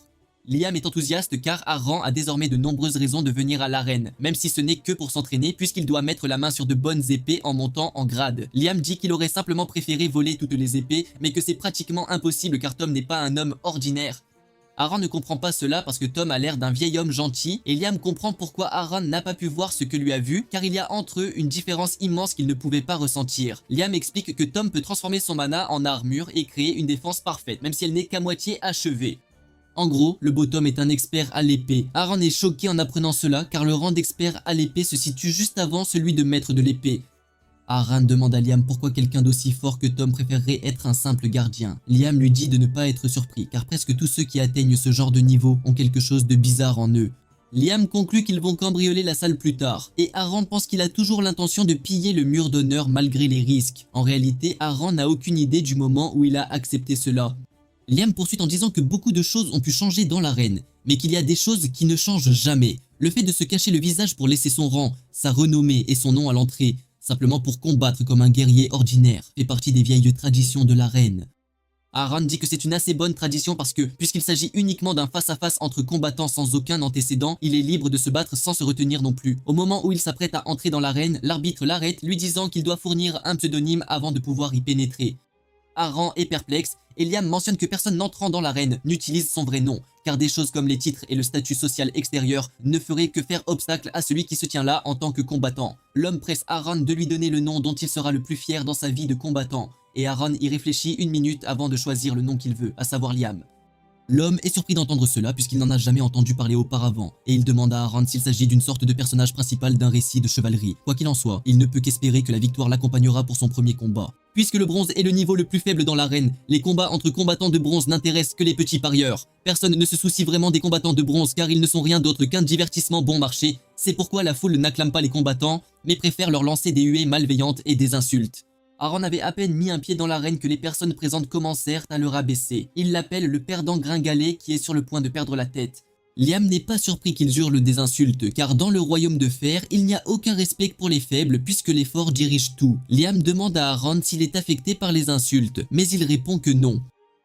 Liam est soulagé d'entendre cela, et il rappelle à Aran qu'il a inscrit son nom sur le champ de bataille, ce qui signifie qu'il porte en lui toute l'histoire et l'honneur de Caravane. Aran assure à Liam qu'il en est conscient, et que c'est pour cela qu'il doit gagner coûte que coûte. Aran s'approche de son adversaire, un colosse effrayant muni d'une arme imposante. L'arbitre souhaite la bienvenue aux spectateurs pour ce match entre deux recrues, venus leur montrer ce que signifie être un faiblard. L'arbitre présente Aran à la foule sous le nom de Liam tout en mentionnant qu'il est un parfait débutant. D'un autre côté, son adversaire, Tamir, est un combattant qui a tué tous les guerriers qu'il a affrontés depuis ses débuts. L'arbitre poursuit en disant que le combat est dédié à la déesse Leupreux. L'arbitre n'a même pas fini ses présentations que Tamir commence déjà à insulter Aran, lui disant qu'il a un surnom stupide, insignifiant et faible. Tamir se vante qu'il n'aura pas à utiliser son arme contre Aran parce que ce serait une perte de temps. Tamir fait alors une proposition à Aran, lui disant d'enlever le masque stupide qu'il porte et de lâcher son épée pour qu'il puisse danser quand il frappera dans ses mains. Tamir dit à Aran qu'une fois qu'il aura fait cela, il laissera peut-être au moins son cou décharné attaché à son corps. Aran reste muet alors que Tamir continue de déblatérer. Lorsqu'il finit par reprendre la parole, il dit à Aran qu'il a entendu dire qu'il existait une règle tacite selon laquelle les combattants ne s'entretuent pas. Tamir éclate de rire en entendant cela, disant qu'Aran a dû décider de défier la reine parce qu'il pensait qu'il ne mourrait pas. Tamir hurle sur Aran, lui disant que tout le monde se fiche de n'importe quelle règle tacite stupide parce que là où il a grandi, dans les montagnes de Zernia, le mal perdant meurt toujours. C'est fondamentalement pour cette raison qu'il a tué les 3 derniers types qu'il a combattus en leur brisant le cou de ses propres mains. Tamir dit qu'Aran s'est peut-être demandé pourquoi il allait aussi loin, et Tamir révèle d'un air maniaque que c'est le meilleur des divertissements. Cependant, Tamir dit à Aran qu'il a l'air bien trop faible, et que même s'il lui brise le cou, il ne ressentira peut-être absolument rien de palpitant. C'est pourquoi il veut qu'Aran remue au moins son corps pour lui offrir, ainsi qu'à la foule, une sorte de divertissement. L'arbitre est époustouflé par la quantité de provocations qui ont déjà eu lieu entre les deux, et il dit que le match pourrait bien être amusant à regarder. Une fois que tout est prêt, l'arbitre lance le match. Tamir se tient dans sa position avec nonchalance, attendant qu'Aran l'attaque en premier. Juste à ce moment-là, Aran lui dit qu'il a une proposition pour lui. Aran pointe l'aiguille vers Tamir, lui disant de retirer les insultes qu'il a déversées sur sa famille. Il dit à Tamir que s'il fait cela, il pourrait bien le laisser mourir facilement. Tamir prend cela pour la plus grande blague de sa vie et éclate de rire. Même la foule se moque d'Aran, disant qu'il essaie de jouer les durs tout en lui demandant s'il a lu cette réplique dans un roman de gare. La foule se joint à Tamir pour se moquer de son surnom, car personne de sensé ne choisirait Liam comme surnom. Tamir taquine Aran, lui disant qu'il est maintenant d'humeur et qu'il ne peut plus se retenir. Tamir commence à baver d'excitation face à ce qu'il s'imagine déjà dans sa tête. Mais soudain, Aran apparaît sous lui, lui enfonçant l'aiguille dans la main et lui tranchant quelques doigts au passage, tout en lui rappelant l'offre qu'il lui avait faite. Tamir regarde sous le choc, alors qu'Aran lui suggère de s'excuser s'il veut une mort rapide et indolore. Aran bondit en arrière pour créer une distance entre eux après avoir affirmé sa position. Furieux, Tamir abat sa lourde arme au sol, forçant Aran à sauter plus loin pour ne pas être pris dans l'attaque. Le sang coulant de sa main suite à la perte de ses doigts, Tamir hurle de douleur et de rage. Sa voix est si puissante qu'elle attire l'attention de tout le monde dans l'arène. Tamir essaie de comprendre ce qui vient de se passer car quelques instants plus tôt, Aran tremblait comme une feuille, ressemblant à un enfant faible et chétif. Il se demande comment Aran a pu l'atteindre aussi rapidement. Tamir réalise soudain qu'Aran a peut-être fait semblant d'être faible pour qu'il baisse sa garde. Aran devine ses pensées et lui demande s'il compte le traiter de lâche pour cela, tout en lui rappelant que c'est lui qui avait dit que l'arène n'était pas un terrain de jeu pour les enfants. Tamir grogne de douleur et de frustration en traitant Aran de petite merde. Ivre de rage, il bondit vers Aran en menaçant de le mettre en pièces. Tamir abat frénétiquement son épée sur Aran, mais celui-ci esquive facilement les attaques grâce à la souplesse de son corps. Tamir commence à s'inquiéter, car Aran évite avec aisance tout ce qu'il lui envoie, à l'épaisseur d'une feuille de papier près. La peur commence à s'insinuer en lui alors qu'il se demande sur quel genre d'individu il est tombé. C'est comme si un serpent géant le submergeait dans un espace clos. Avant même que Tamir ne s'en rende compte, Aran s'attaque au bas de son corps et lui enfonce son épée dans la jambe. Tamir ne réalise pas immédiatement la gravité de la blessure et assène un coup d'une violence extrême en direction d'Aran. Cependant, Aran esquive le coup tout comme avant. Aran bondit en arrière comme une menthe religieuse, le regard froid. À ce moment-là, Tamir commence à tout ressentir d'un coup. Son épée lui tombe des mains et il s'effondre au sol de douleur alors qu'il perd le contrôle de sa jambe. Alors que le type se tord de douleur, Aran s'approche de lui en lui disant d'enlever son stupide casque et de danser au rythme de ses applaudissements. Tout comme il le lui avait dit, Aran a l'air terrifiant tandis qu'il répète à Tamir ses propres paroles. Réalisant qu'il est sur le point de perdre la vie, Tamir n'a pas d'autre choix que d'accepter l'offre d'Aran. Cependant, il tente d'être sournois puisque Aran s'est rapproché de lui. Il essaie de saisir son épée de sa main gauche, mais Aran enfonce l'aiguille dans sa main gauche, la broyant complètement. Tamir gémit de douleur et Aran l'exhorte à bien réfléchir à sa prochaine décision, car elle pourrait être sa dernière. Immédiatement, Tamir réalise qu'Aran le tuerait vraiment s'il ne faisait pas attention. Il cède et commence à s'excuser auprès d'Aran, lui disant qu'il est désolé d'avoir insulté son nom. Tamir supplie Aran, l'implorant de le laisser en vie, et sur ce, Tamir s'avoue vaincu. L'arène, initialement ennuyeuse, se déchaîne immédiatement alors que tout le monde commence à célébrer le match divertissant dont ils viennent d'être témoins. Tout le monde dans l'arène s'accorde sur une chose, le fait qu'Aran est très fort car il est le meilleur combattant de bronze qu'ils aient vu ces derniers temps. Ceux qui ont parié sur Aran sont les plus heureux car ils possèdent désormais une fortune. Ils commencent à faire l'éloge d'Aran en ajoutant un préfixe à son nom, l'appelant le petit gladiateur Liam. Toute l'arène s'enflamme d'excitation alors que la foule acclame Aran. Il s'avère que Tom a également regardé le match et il est ravi que ses soupçons selon lesquels Aran n'est pas une personne normale soient confirmés. Tom sourit car c'est comme s'il venait de se lier d'amitié avec un combattant vraiment prometteur qui pourrait susciter une immense clameur lors de son premier combat. En même temps, Tom s'inquiète car trop d'attention dans l'arène peut parfois être toxique. Il s'avère que des personnes influentes ont regardé le match d'Aran et elles préparent déjà leur coup. Quelques jours plus tard, l'assistante aux cheveux verts se présente, annonçant à Aran quelque chose de choquant. Elle lui dit que la reine l'apprécie et pour cette raison, ils sont prêts à lui offrir quelque chose de très rare, à savoir le défi de promotion argent. La dame demande ensuite à Liam s'il est prêt à relever le défi. Il s'avère que 2 jours après son premier combat contre Tamir, 3 matchs ont eu lieu durant cet intervalle et Aran a tout gagné de manière parfaitement calme et efficace. Aran comprend que cette offre est due au fait qu'ils ont aimé sa façon de combattre lors de ces matchs. Cependant, il ne pense pas qu'il lui fasse cette offre par pure gentillesse et il est convaincu qu'il y a autre chose derrière tout cela. L'employé lui dit que les règles sont simples et qu'il s'agit simplement pour lui d'affronter un joueur qu'il choisisse. Le mieux dans tout ça, c'est qu'il n'a pas besoin de faire de gros efforts car il est censé tenir seulement 3 minutes dans l'arène. Apparemment, pour s'il tient 3 minutes après le début du combat, il gagne automatiquement. L'employé lui dit que c'est une offre très rare qui ne se présente pas souvent. De plus, il est de notoriété publique qu'une fois qu'il aura atteint le rang d'argent, il pourra affronter des adversaires plus forts qu'auparavant. En plus de cela, il recevra une paye bien plus élevée pour le combat, simplement pour avoir survécu à une bataille de 3 minutes. L'employé a l'air vraiment sournois lorsqu'il demande à Aran ce qu'il compte faire de l'offre tout en lui rappelant que ce n'est pas une offre qui se présente tous les jours. Liam dit alors à Aran qu'il existe une vieille tradition dans l'arène appelée l'écrasement de recrues, qui existe pour briser les recrues intelligentes et efficaces comme lui. C'est un événement spécial en arène créé uniquement pour le plaisir pervers de spectateurs tordus, qui prennent leurs pieds à voir les lames de leur proie se briser et leur corps se faire massacrer. Ils utilisent essentiellement la promotion comme un appât pour attirer leur proie, puis les jettent contre quelqu'un de bien trop fort pour elle, juste pour les humilier publiquement. Liam dit à Aran que s'il ne veut pas se ridiculiser, il vaudrait mieux qu'il refuse l'offre car une opportunité de promotion normale se présentera de toute façon à l'avenir. Liam demande à Aran quelle est sa réponse et Aran lui répond qu'il aurait dû connaître la réponse la plus évidente, le fait qu'il va accepter le défi quel que soit l'adversaire. 2 jours après avoir accepté le défi, la reine lui a envoyé une lettre révélant son adversaire surnommé la Mariée Noire. La Mariée Noire est diplômée d'une académie de haut niveau et n'a jamais perdu une seule fois au rang argent. Black Bride est fondamentalement une véritable pointure parmi les manieurs d'épée, et comme l'académie ne produit pas de talents médiocres, le simple certificat de l'académie donne l'opportunité de devenir chevalier, ce qui est le badge d'élite ultime. Pour dire les choses simplement, Black Bride est en avance sur Aran sous tous les aspects. Aran révèle qu'il s'est renseigné sur Black Bride et il s'avère qu'elle domine chaque combat, laissant chaque adversaire dans l'incapacité de se battre à jamais.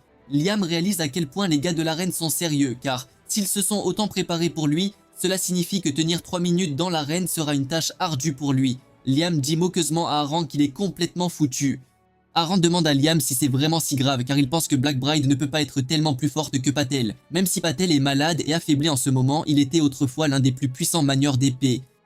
Cependant, Liam lui fait savoir que la situation d'autrefois et sa situation actuelle sont absolument différentes. Il informe Aran que Patel s'était retenu lors de leur match par respect pour lui, mais il est évident qu'il n'aura pas ce genre de luxe de la part de la Mariée Noire.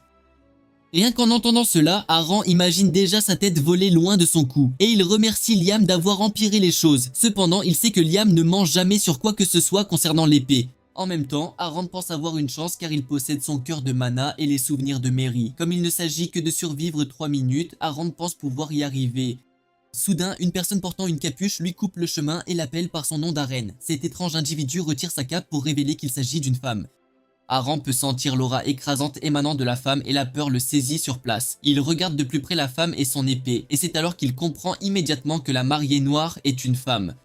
Aran reste muet alors que la Mariée Noire s'avance vers lui, et il tente de nier le fait qu'il est Liam. La Mariée Noire soupire avant de lui dire qu'il rend les choses insupportablement agaçantes. Elle saisit son arme, prête à dégainer son épée. Aran saisit également l'aiguille alors qu'il se prépare à une contre-attaque, mais avant même qu'il ne comprenne ce qui se passe, la mariée noire l'a déjà atteint. Elle place son épée sous sa gorge avant même qu'il ne puisse réagir pour lui montrer qu'elle peut le tuer à l'instant même. La mariée noire dit ensuite à Aran d'arrêter de lui faire perdre son temps car elle sait qu'il est celui qu'on appelle Liam grâce aux indices évidents tout autour de lui. Cependant, la mariée noire dit à Aran qu'il n'a aucune raison d'avoir peur car elle est seulement venue lui faire une offre. Aran lui demande de quelle offre elle parle et elle lui répond qu'elle aimerait qu'il abandonne le match car si obstiné serait stupide de sa part. La mariée noire dit à Aran qu'elle voit qu'il a un avenir radieux et qu'elle aimerait beaucoup le préserver. Aran lui demande ce qu'il adviendra s'il insiste pour se battre et la mariée noire lui répond avec la plus grande froideur qu'il devra en payer le prix. Plus tard cette nuit-là, un Aran tourmenté se rend au mur de l'honneur pour y rencontrer Tom. Tom est surpris de le voir si tard dans la nuit et il lui demande pourquoi il est là. Aran s'excuse de venir si tard car il sait qu'il est impoli de se présenter sans prévenir. Mais il a une requête éhontée à formuler. D'un air sérieux et déterminé, Aran demande à Tom s'il y a un moyen d'emprunter une épée du mur de l'honneur. Après la visite de la mariée noire, Liam la regarde partir avec une admiration évidente, notant que son talent est complètement gâché à cette époque. Il explique que la plupart des marcheurs de l'épée se heurtent à un mur et s'effondrent, mais que la mariée noire est différente puisque rien n'entrave sa progression. Avec juste un léger coup de pouce, elle pourrait s'élever au palier suivant, faisant d'elle un génie comme on n'en voit qu'une fois par génération. En entendant un tel niveau d'éloge de la part de Liam, qui complimente rarement quiconque, Aran reste stupéfait. Se rappelant comment la mariée noire a failli lui trancher la tête plus tôt, il réalise que l'écart entre eux n'est pas seulement immense, mais qu'il est purement et simplement désespéré. Pourtant, reculer ne fait pas partie de son vocabulaire. Il prend donc la décision de l'affronter. Puisque Aran refuse de déclarer forfait, Liam ne perd pas de temps et le presse de trouver la seconde épée. Cette nuit-là, Aran retrouve Tom à la salle d'honneur et demande à emprunter une épée. Tom hésite avant de demander si c'est lié à son duel contre la mariée noire. Aran est stupéfait que Tom en ait déjà entendu parler et Tom lui apprend que la nouvelle du combat s'est déjà répandue comme une traînée de poudre car il s'agit d'un combat entre les deux gladiateurs les plus prometteurs.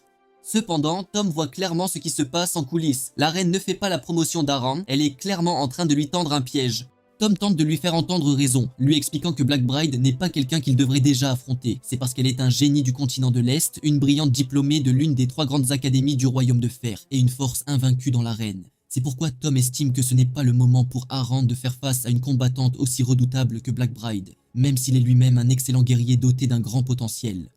Il conseille à nouveau à Aran d'acquérir plus d'expérience lors d'autres combats et de ne la défier qu'après avoir développé la force nécessaire pour résister à une telle puissance. Il est convaincu que c'est le seul moyen d'offrir un combat spectaculaire tout en restant en vie. Aran réfléchit brièvement aux paroles de Tom et le remercie simplement pour ses conseils avant de déclarer qu'il souhaite toujours combattre Black Bride. Telle une véritable menace, il active sa technique secrète, la manipulation émotionnelle. Les mains tremblantes et la voix chevrotante, il livre une performance si convaincante qu'elle mériterait un prix. Il avoue être terrifié mais affirme qu'il ne veut pas fuir devant la peur. Il demande ensuite à emprunter une épée dans la salle, affirmant que les esprits des anciens guerriers lui donneront du courage. Pour sceller l'accord, il propose un marché gagnant-gagnant. S'il survit, il gagne l'épée en bonne et due forme. Et s'il meurt, Tom n'aura qu'à la récupérer sur son cadavre. Et au cas où cela ne suffirait pas, Aran joue un dernier coup, agissant comme s'il accepterait le rejet sans se plaindre. Après une brève lutte intérieure, Tom cède et accepte d'enfreindre les règles pour lui. Il estime qu'Aran a l'esprit d'un vrai combattant, ce qui le rend digne de cette exception. Au lieu de sortir de son personnage, Aran pousse encore plus loin, demandant à nouveau si cela ne causera pas d'ennui. Cela achève de convaincre Tom qui le rassure avec une totale confiance. À ce stade, Tom est déjà émotionnellement conquis. Aran s'incline à plusieurs reprises en signe de gratitude, pendant que Liam observe la scène, absolument diverti. Il commente même qu'Aran a peut-être plus de talent pour la comédie que pour l'escrime, et qu'il aurait pu gagner beaucoup d'argent dans l'industrie du divertissement. Tout étant prêt, Aran attend avec impatience de dévorer sa deuxième épée et d'en assimiler le pouvoir. Le lendemain, la reine explose d'excitation alors que le duel tant attendu commence. La foule rugit, assoiffée de sang, tandis que Black Bride, vêtue de sa tenue de mariée sombre emblématique, entre sur le champ de bataille, mais en coulisses, les choses sont bien plus sinistres. La reine lui avait déjà ordonné d'écraser complètement Aran et, non contente de le vaincre, de lui trancher un membre pour un maximum de divertissement. Au début, elle refuse sans hésiter, mais dès l'instant où il révèle que la récompense est une épée de dragon légendaire du continent oriental, tout change. C'est parce que la lame possède une signification profonde pour les épéistes de sa terre natale, et c'est un objet qu'elle convoite depuis longtemps. Face à une telle offre, elle reste silencieuse, ce que l'assistant interprète comme une acceptation, l'encourageant à donner un spectacle digne du public. Malgré son accord, Black Bride n'est pas totalement insensible, et sa conscience la pousse à rencontrer Aran au préalable pour lui offrir une porte de sortie. Elle lui a donné une chance de déclarer forfait et d'éviter ce qui l'attend, mais elle est déçue de voir qu'il se présente tout de même à la reine. Alors qu'Aran prend place sur le champ de bataille, elle commence à le prévenir une dernière fois que quoi qu'il arrive ensuite, il en sera le seul responsable. Cependant, alors qu'elle s'apprête à dégainer son épée, une sensation sinistre l'envahit. Elle perçoit une épaisse odeur de sang dans l'air, mais elle a du mal à croire qu'elle provient d'Aran. Ce qu'elle ignore, c'est que cette sensation vient de la seconde épée qu'Aran vient de consommer, une arme de Crowd City, autrefois maniée par un combattant couvert de sang qui s'est frayé son propre chemin vers la liberté. Crowd City était autrefois un site magnifique appartenant à une république déchue, mais après avoir fait sécession, elle est devenue l'une des 6 cités libres. À l'époque, elle était connue comme un paradis, un lieu empreint de beauté et de prospérité. Cependant, cette image a disparu depuis longtemps, car la ville s'est aujourd'hui transformée en un cauchemar déprimant, où la liberté et l'espoir sont des luxes que le peuple ne peut plus s'offrir. Cette chute commença par les nobles dont l'avidité ne connaissait pas de limite. Ils vendirent d'abord le territoire de la ville à une superpuissance étrangère connue sous le nom d'Empire d'Or, et même après cela, ils continuèrent à exploiter leur propre peuple. Finalement, ils commencèrent à vendre les droits humains fondamentaux simplement pour accumuler des prêts auprès de la Banque Rouge, plongeant la ville entière dans une dette massive. À cause de cela, les citoyens de Crowd City furent réduits au simple rang d'esclaves.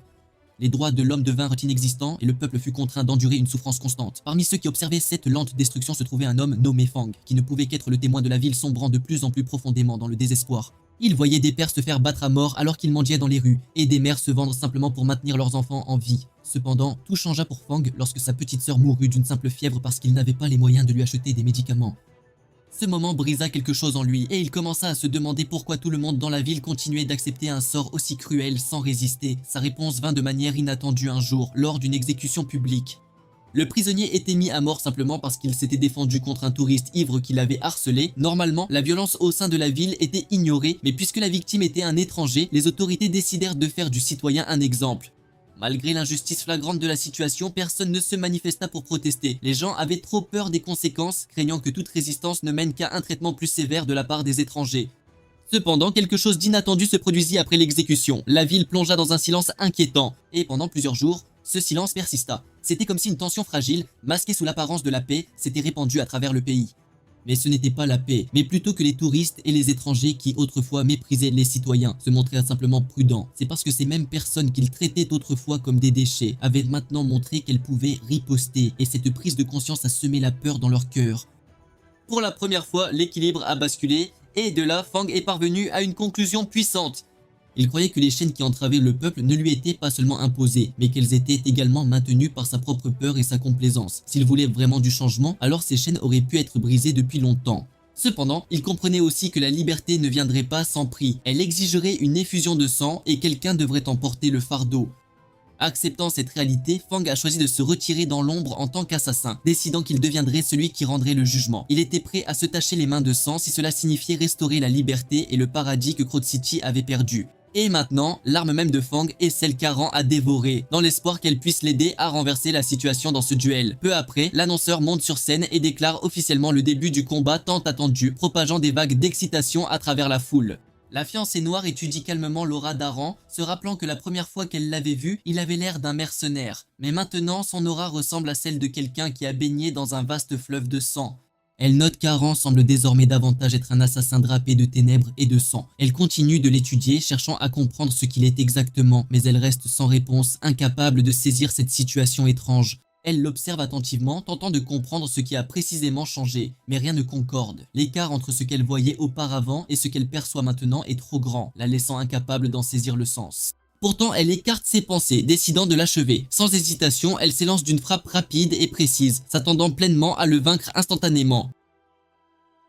Cependant, à sa stupéfaction, Aran esquive l'attaque sans effort, se déplaçant avec une vitesse qui aurait dû lui être impossible. Cela la déstabilise immédiatement car il y a à peine une nuit, ses mouvements étaient lents et maladroits, loin de pouvoir la mettre en difficulté.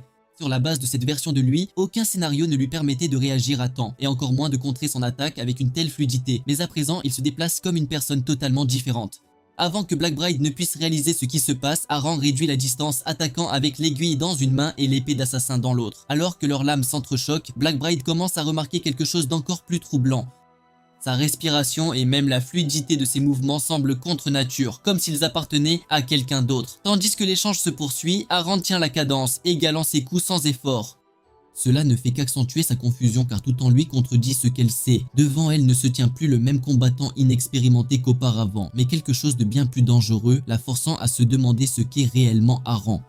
Aran ignore ces questions et continue de contrer ses attaques tout en esquivant chaque coup avec précision, forçant Black Bride à analyser soigneusement son style de combat. Elle remarque rapidement que ses mouvements sont inhabituels, car il se bat à la fois comme un mercenaire et un assassin.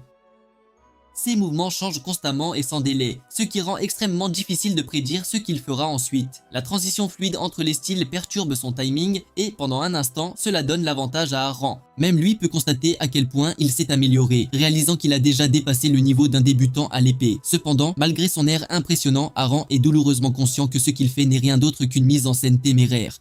Il sait qu'il force des mouvements qui ne lui appartiennent pas tout à fait et il ne faut pas longtemps avant que sa peur ne devienne réalité. Black Bride s'adapte progressivement et finit par briser son rythme, le repoussant. Une fois qu'elle a fini de l'analyser, elle lui demande calmement s'il lui reste d'autres tours, lui faisant clairement comprendre qu'elle l'a déjà percé à jour. Au même moment, la foule explose d'excitation. Ils sont stupéfaits qu'un simple combattant de rang bronze comme Aran ait réussi à tenir tête à l'invaincu Black Bride. Ses récentes victoires ont déjà attiré l'attention sur lui, et désormais de plus en plus de gens parient sur sa survie au duel. Certains commencent même à croire qu'il pourrait réellement gagner, tandis que d'autres restent convaincus qu'il est impossible qu'un combattant inexpérimenté puisse vaincre quelqu'un d'aussi impitoyable qu'elle. Pourtant, les acclamations se font plus fortes, certains spectateurs l'encourageant, tandis que d'autres espèrent simplement qu'il mourra au moins d'une manière plus impressionnante que comme un rat d'égout.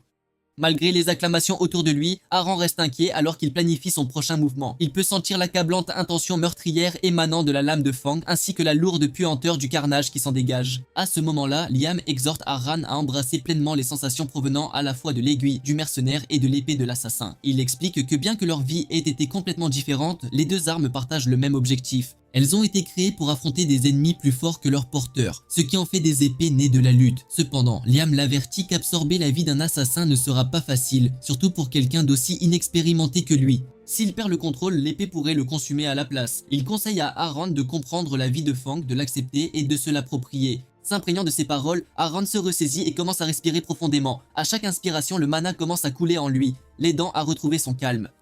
Remarquant cela, Liam lui dit que la véritable bataille ne fait que commencer. Il explique que Black Bride a déjà analysé ses capacités lors du premier échange, ce qui signifie qu'elle ne se retiendra plus. À partir de maintenant, elle se battra sérieusement. Aran comprend rapidement la gravité de sa situation car la reine n'offre aucun endroit où se cacher, ce qui constitue un désavantage majeur pour lui, car la force d'un assassin réside dans les ombres. De plus, Black Bride est désormais pleinement concentré, ce qui signifie qu'il a perdu tout effet de surprise. Sans avantage clair, il en conclut que sa seule option est de créer de la distance et de gagner du temps jusqu'à ce que la limite des 3 minutes soit atteinte. Agissant selon cette pensée, Aran recule rapidement de plusieurs pas, élargissant l'écart entre eux. Cependant, l'instant d'après, Black Bride réduit instantanément la distance, le laissant complètement stupéfait.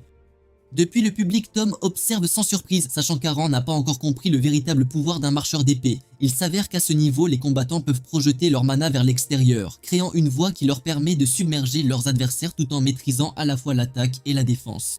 Mais plus important encore, ce même pouvoir peut circuler à l'intérieur de leur corps, améliorant leur capacité physique jusqu'à un niveau surhumain. Bientôt, la mariée noire commence son assaut acharné, forçant Aran à adopter une position défensive où il lutte simplement pour suivre le rythme. Il lui devient vite évident qu'elle se retenait auparavant, car la vitesse et la puissance qu'elle déploie maintenant sont bien au-delà de ce qu'il a connu précédemment. Aran cherche désespérément une ouverture ou une faille à exploiter, mais n'en trouve aucune. Il remarque que contrairement à la plupart des combattants qui laissent de légères ouvertures entre leurs attaques, son escrime est sans faille. Chaque mouvement s'enchaîne de manière fluide avec le suivant, ne laissant aucune place aux contre-attaques. Pour Aran, son style ressemble moins à un combat qu'à de l'art. Chaque coup s'enchaîne comme les coups de pinceau d'un maître peintre, le champ de bataille lui servant de toile où elle crée la perfection à chaque mouvement de sa lame. Même en difficulté, Aran continue de chercher une issue tout en étant émerveillé par la guerrière devant lui. Lorsqu'un autre coup puissant s'abat sur lui, il le bloque de toutes ses forces en utilisant à la fois l'aiguille du mercenaire et la lame de l'assassin. Même Liam est impressionné en étant témoin de la technique de la mariée noire, expliquant que les épéistes du continent de l'Est pratiquent les arts martiaux, une forme de combat mystérieuse qui harmonise leurs mouvements avec la nature elle-même. Même leur jeu de jambes est léger comme une plume, et chaque mouvement de leur lame est gracieux, créant une magnifique trajectoire fluide dans les airs. Chaque coup magnifique s'abat comme une vague et ne s'arrête que lorsqu'il frappe l'adversaire qui le reçoit. Aran continue d'esquiver chaque coup de lame impeccable, mais juste au moment où il pense être hors de danger, la mariée noire trace une trajectoire qui le frappe de plein fouet.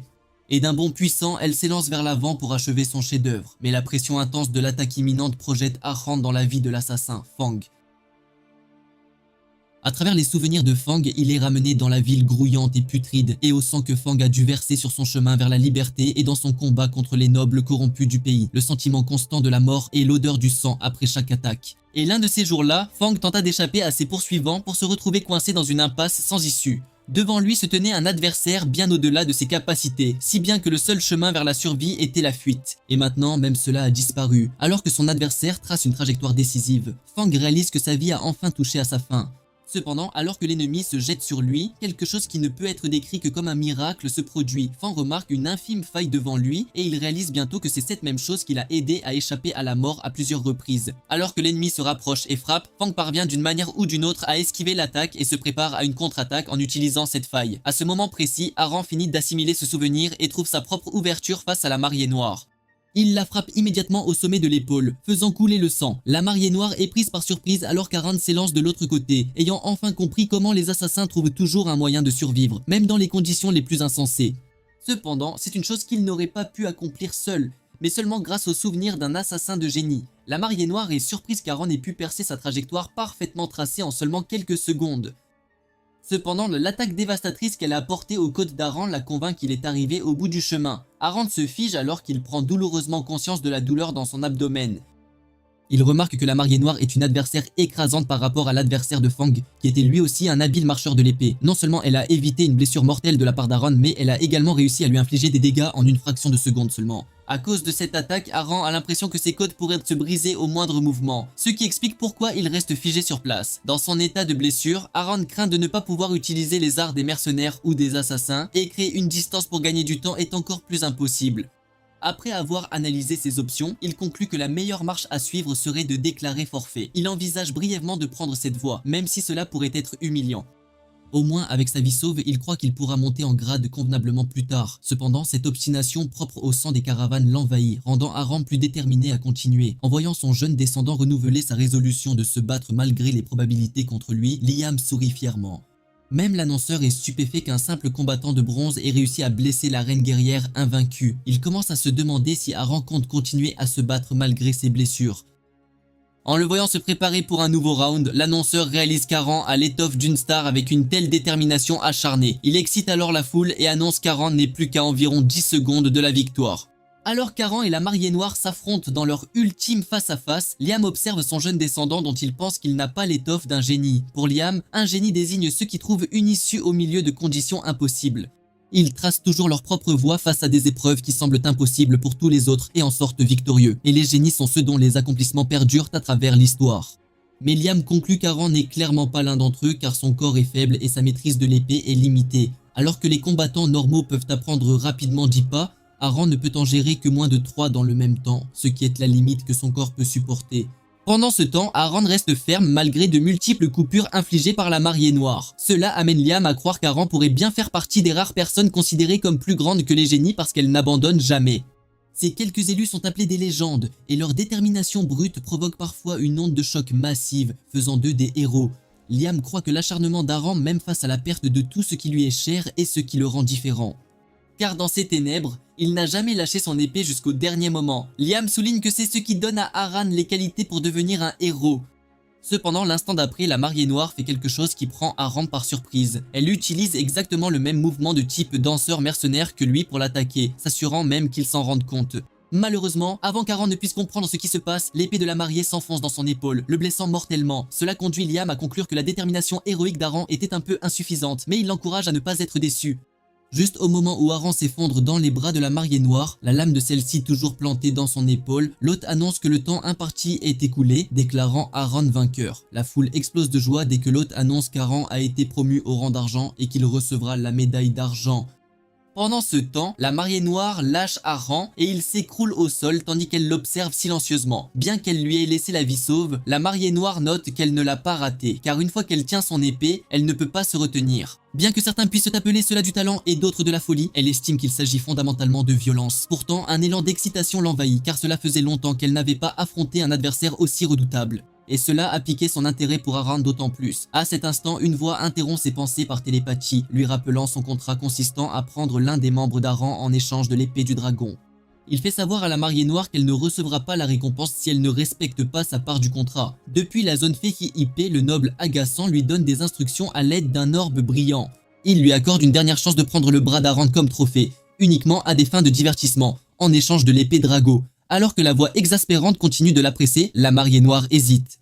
Mais après un moment, elle l'insulte copieusement et rompt le lien télépathique avant de rengainer son épée. Sur ce, elle décide de quitter la ville pour un temps, mais soudain, une lumière éclatante explose devant ses yeux.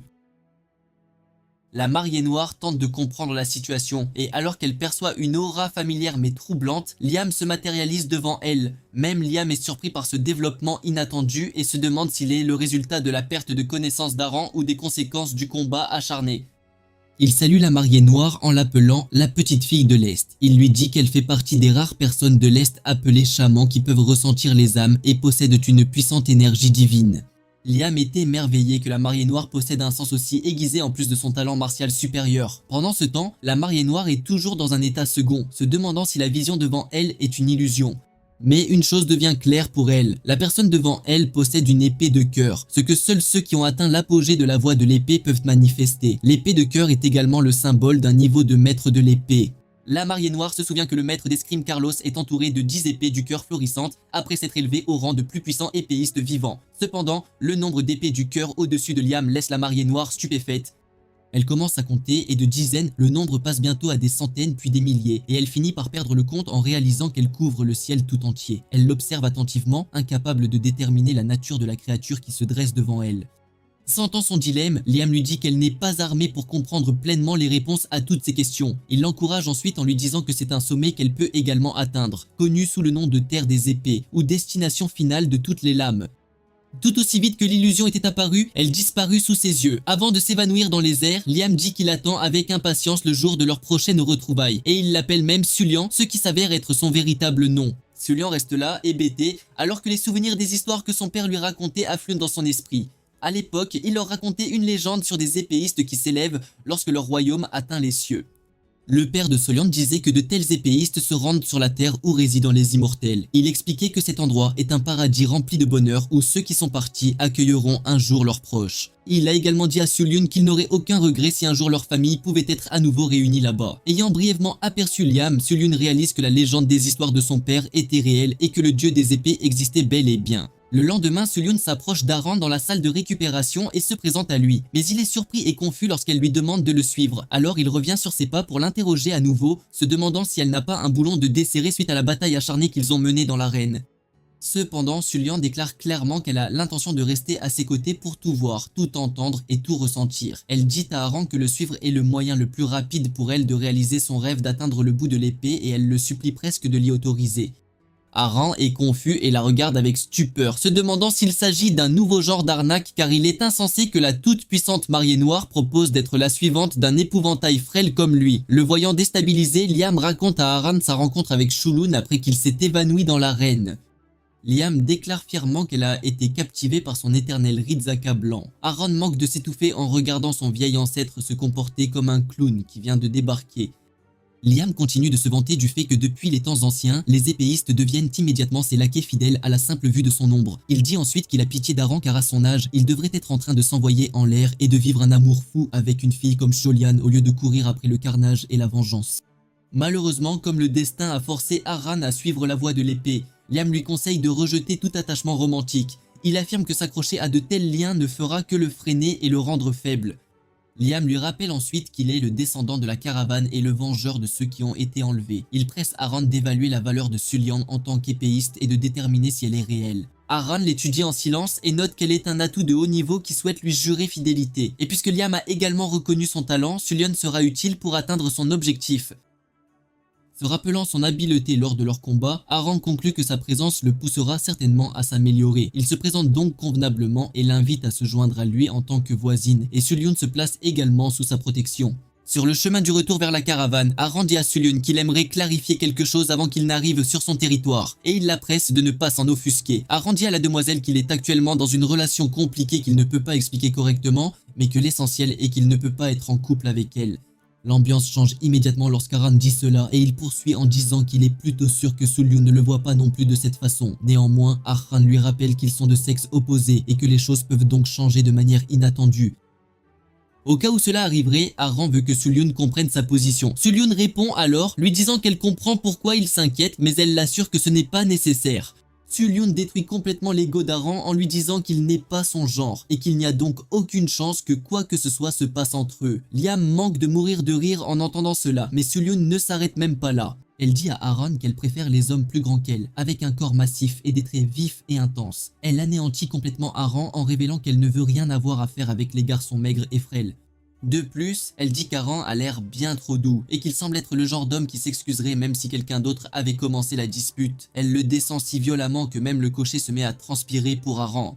Sulyun dit à Aran qu'elle n'a rien contre lui mais qu'il est assez évident qu'il n'est pas son genre. Après avoir dit cela, Sulyun demande si elle doit continuer mais Aran répond honteusement que non car il pourrait bien dépérir s'il subissait une autre salve de remarques de la part de cette fille d'une franchise absolue. Puisqu'ils sont passés à autre chose, Sulyun dit à Aran qu'elle a autre chose à lui demander. Elle lui demande s'il y a d'autres voisins dans son village puisqu'il a dit qu'elle était la deuxième. Aran mentionne qu'une chevalière s'est récemment installée et il est presque certain qu'elle s'entendra bien avec lui. Aran explique que Patel est compétente et qu'elle est également une bonne personne. En fait, Aran dit à Sulyun que Patel est une personne très gentille. Peu de temps après, ils arrivent au village et après être descendus de la calèche, Aran remarque que Sulyun n'a qu'un petit sac avec elle et il lui demande si c'est tout ce qu'elle a. Sulyun le confirme, révélant qu'elle n'a pas beaucoup de bagages à la base. Sulyun dit qu'une épée et une journée de ration lui suffisent car si elle vient à en manquer, elle peut toujours s'en procurer d'autres. D'un autre côté, Sulyun remarque qu'Aran a beaucoup de choses dans son sac. De plus, elle se souvient qu'Aran n'avait qu'une seule épée à l'arène, mais qu'il possède désormais au moins 3 dagues. Aran mentionne que son épée a été endommagée lors du dernier combat, il en a donc acheté une de rechange pendant qu'il était en ville. Heureusement pour lui, il a en fait gagné plus d'argent grâce à sa promotion au rang d'argent. Et grâce à cela, il a pu obtenir l'armure qui lui manquait. Argent est heureux d'avoir finalement visité Ferma, la cité des épées.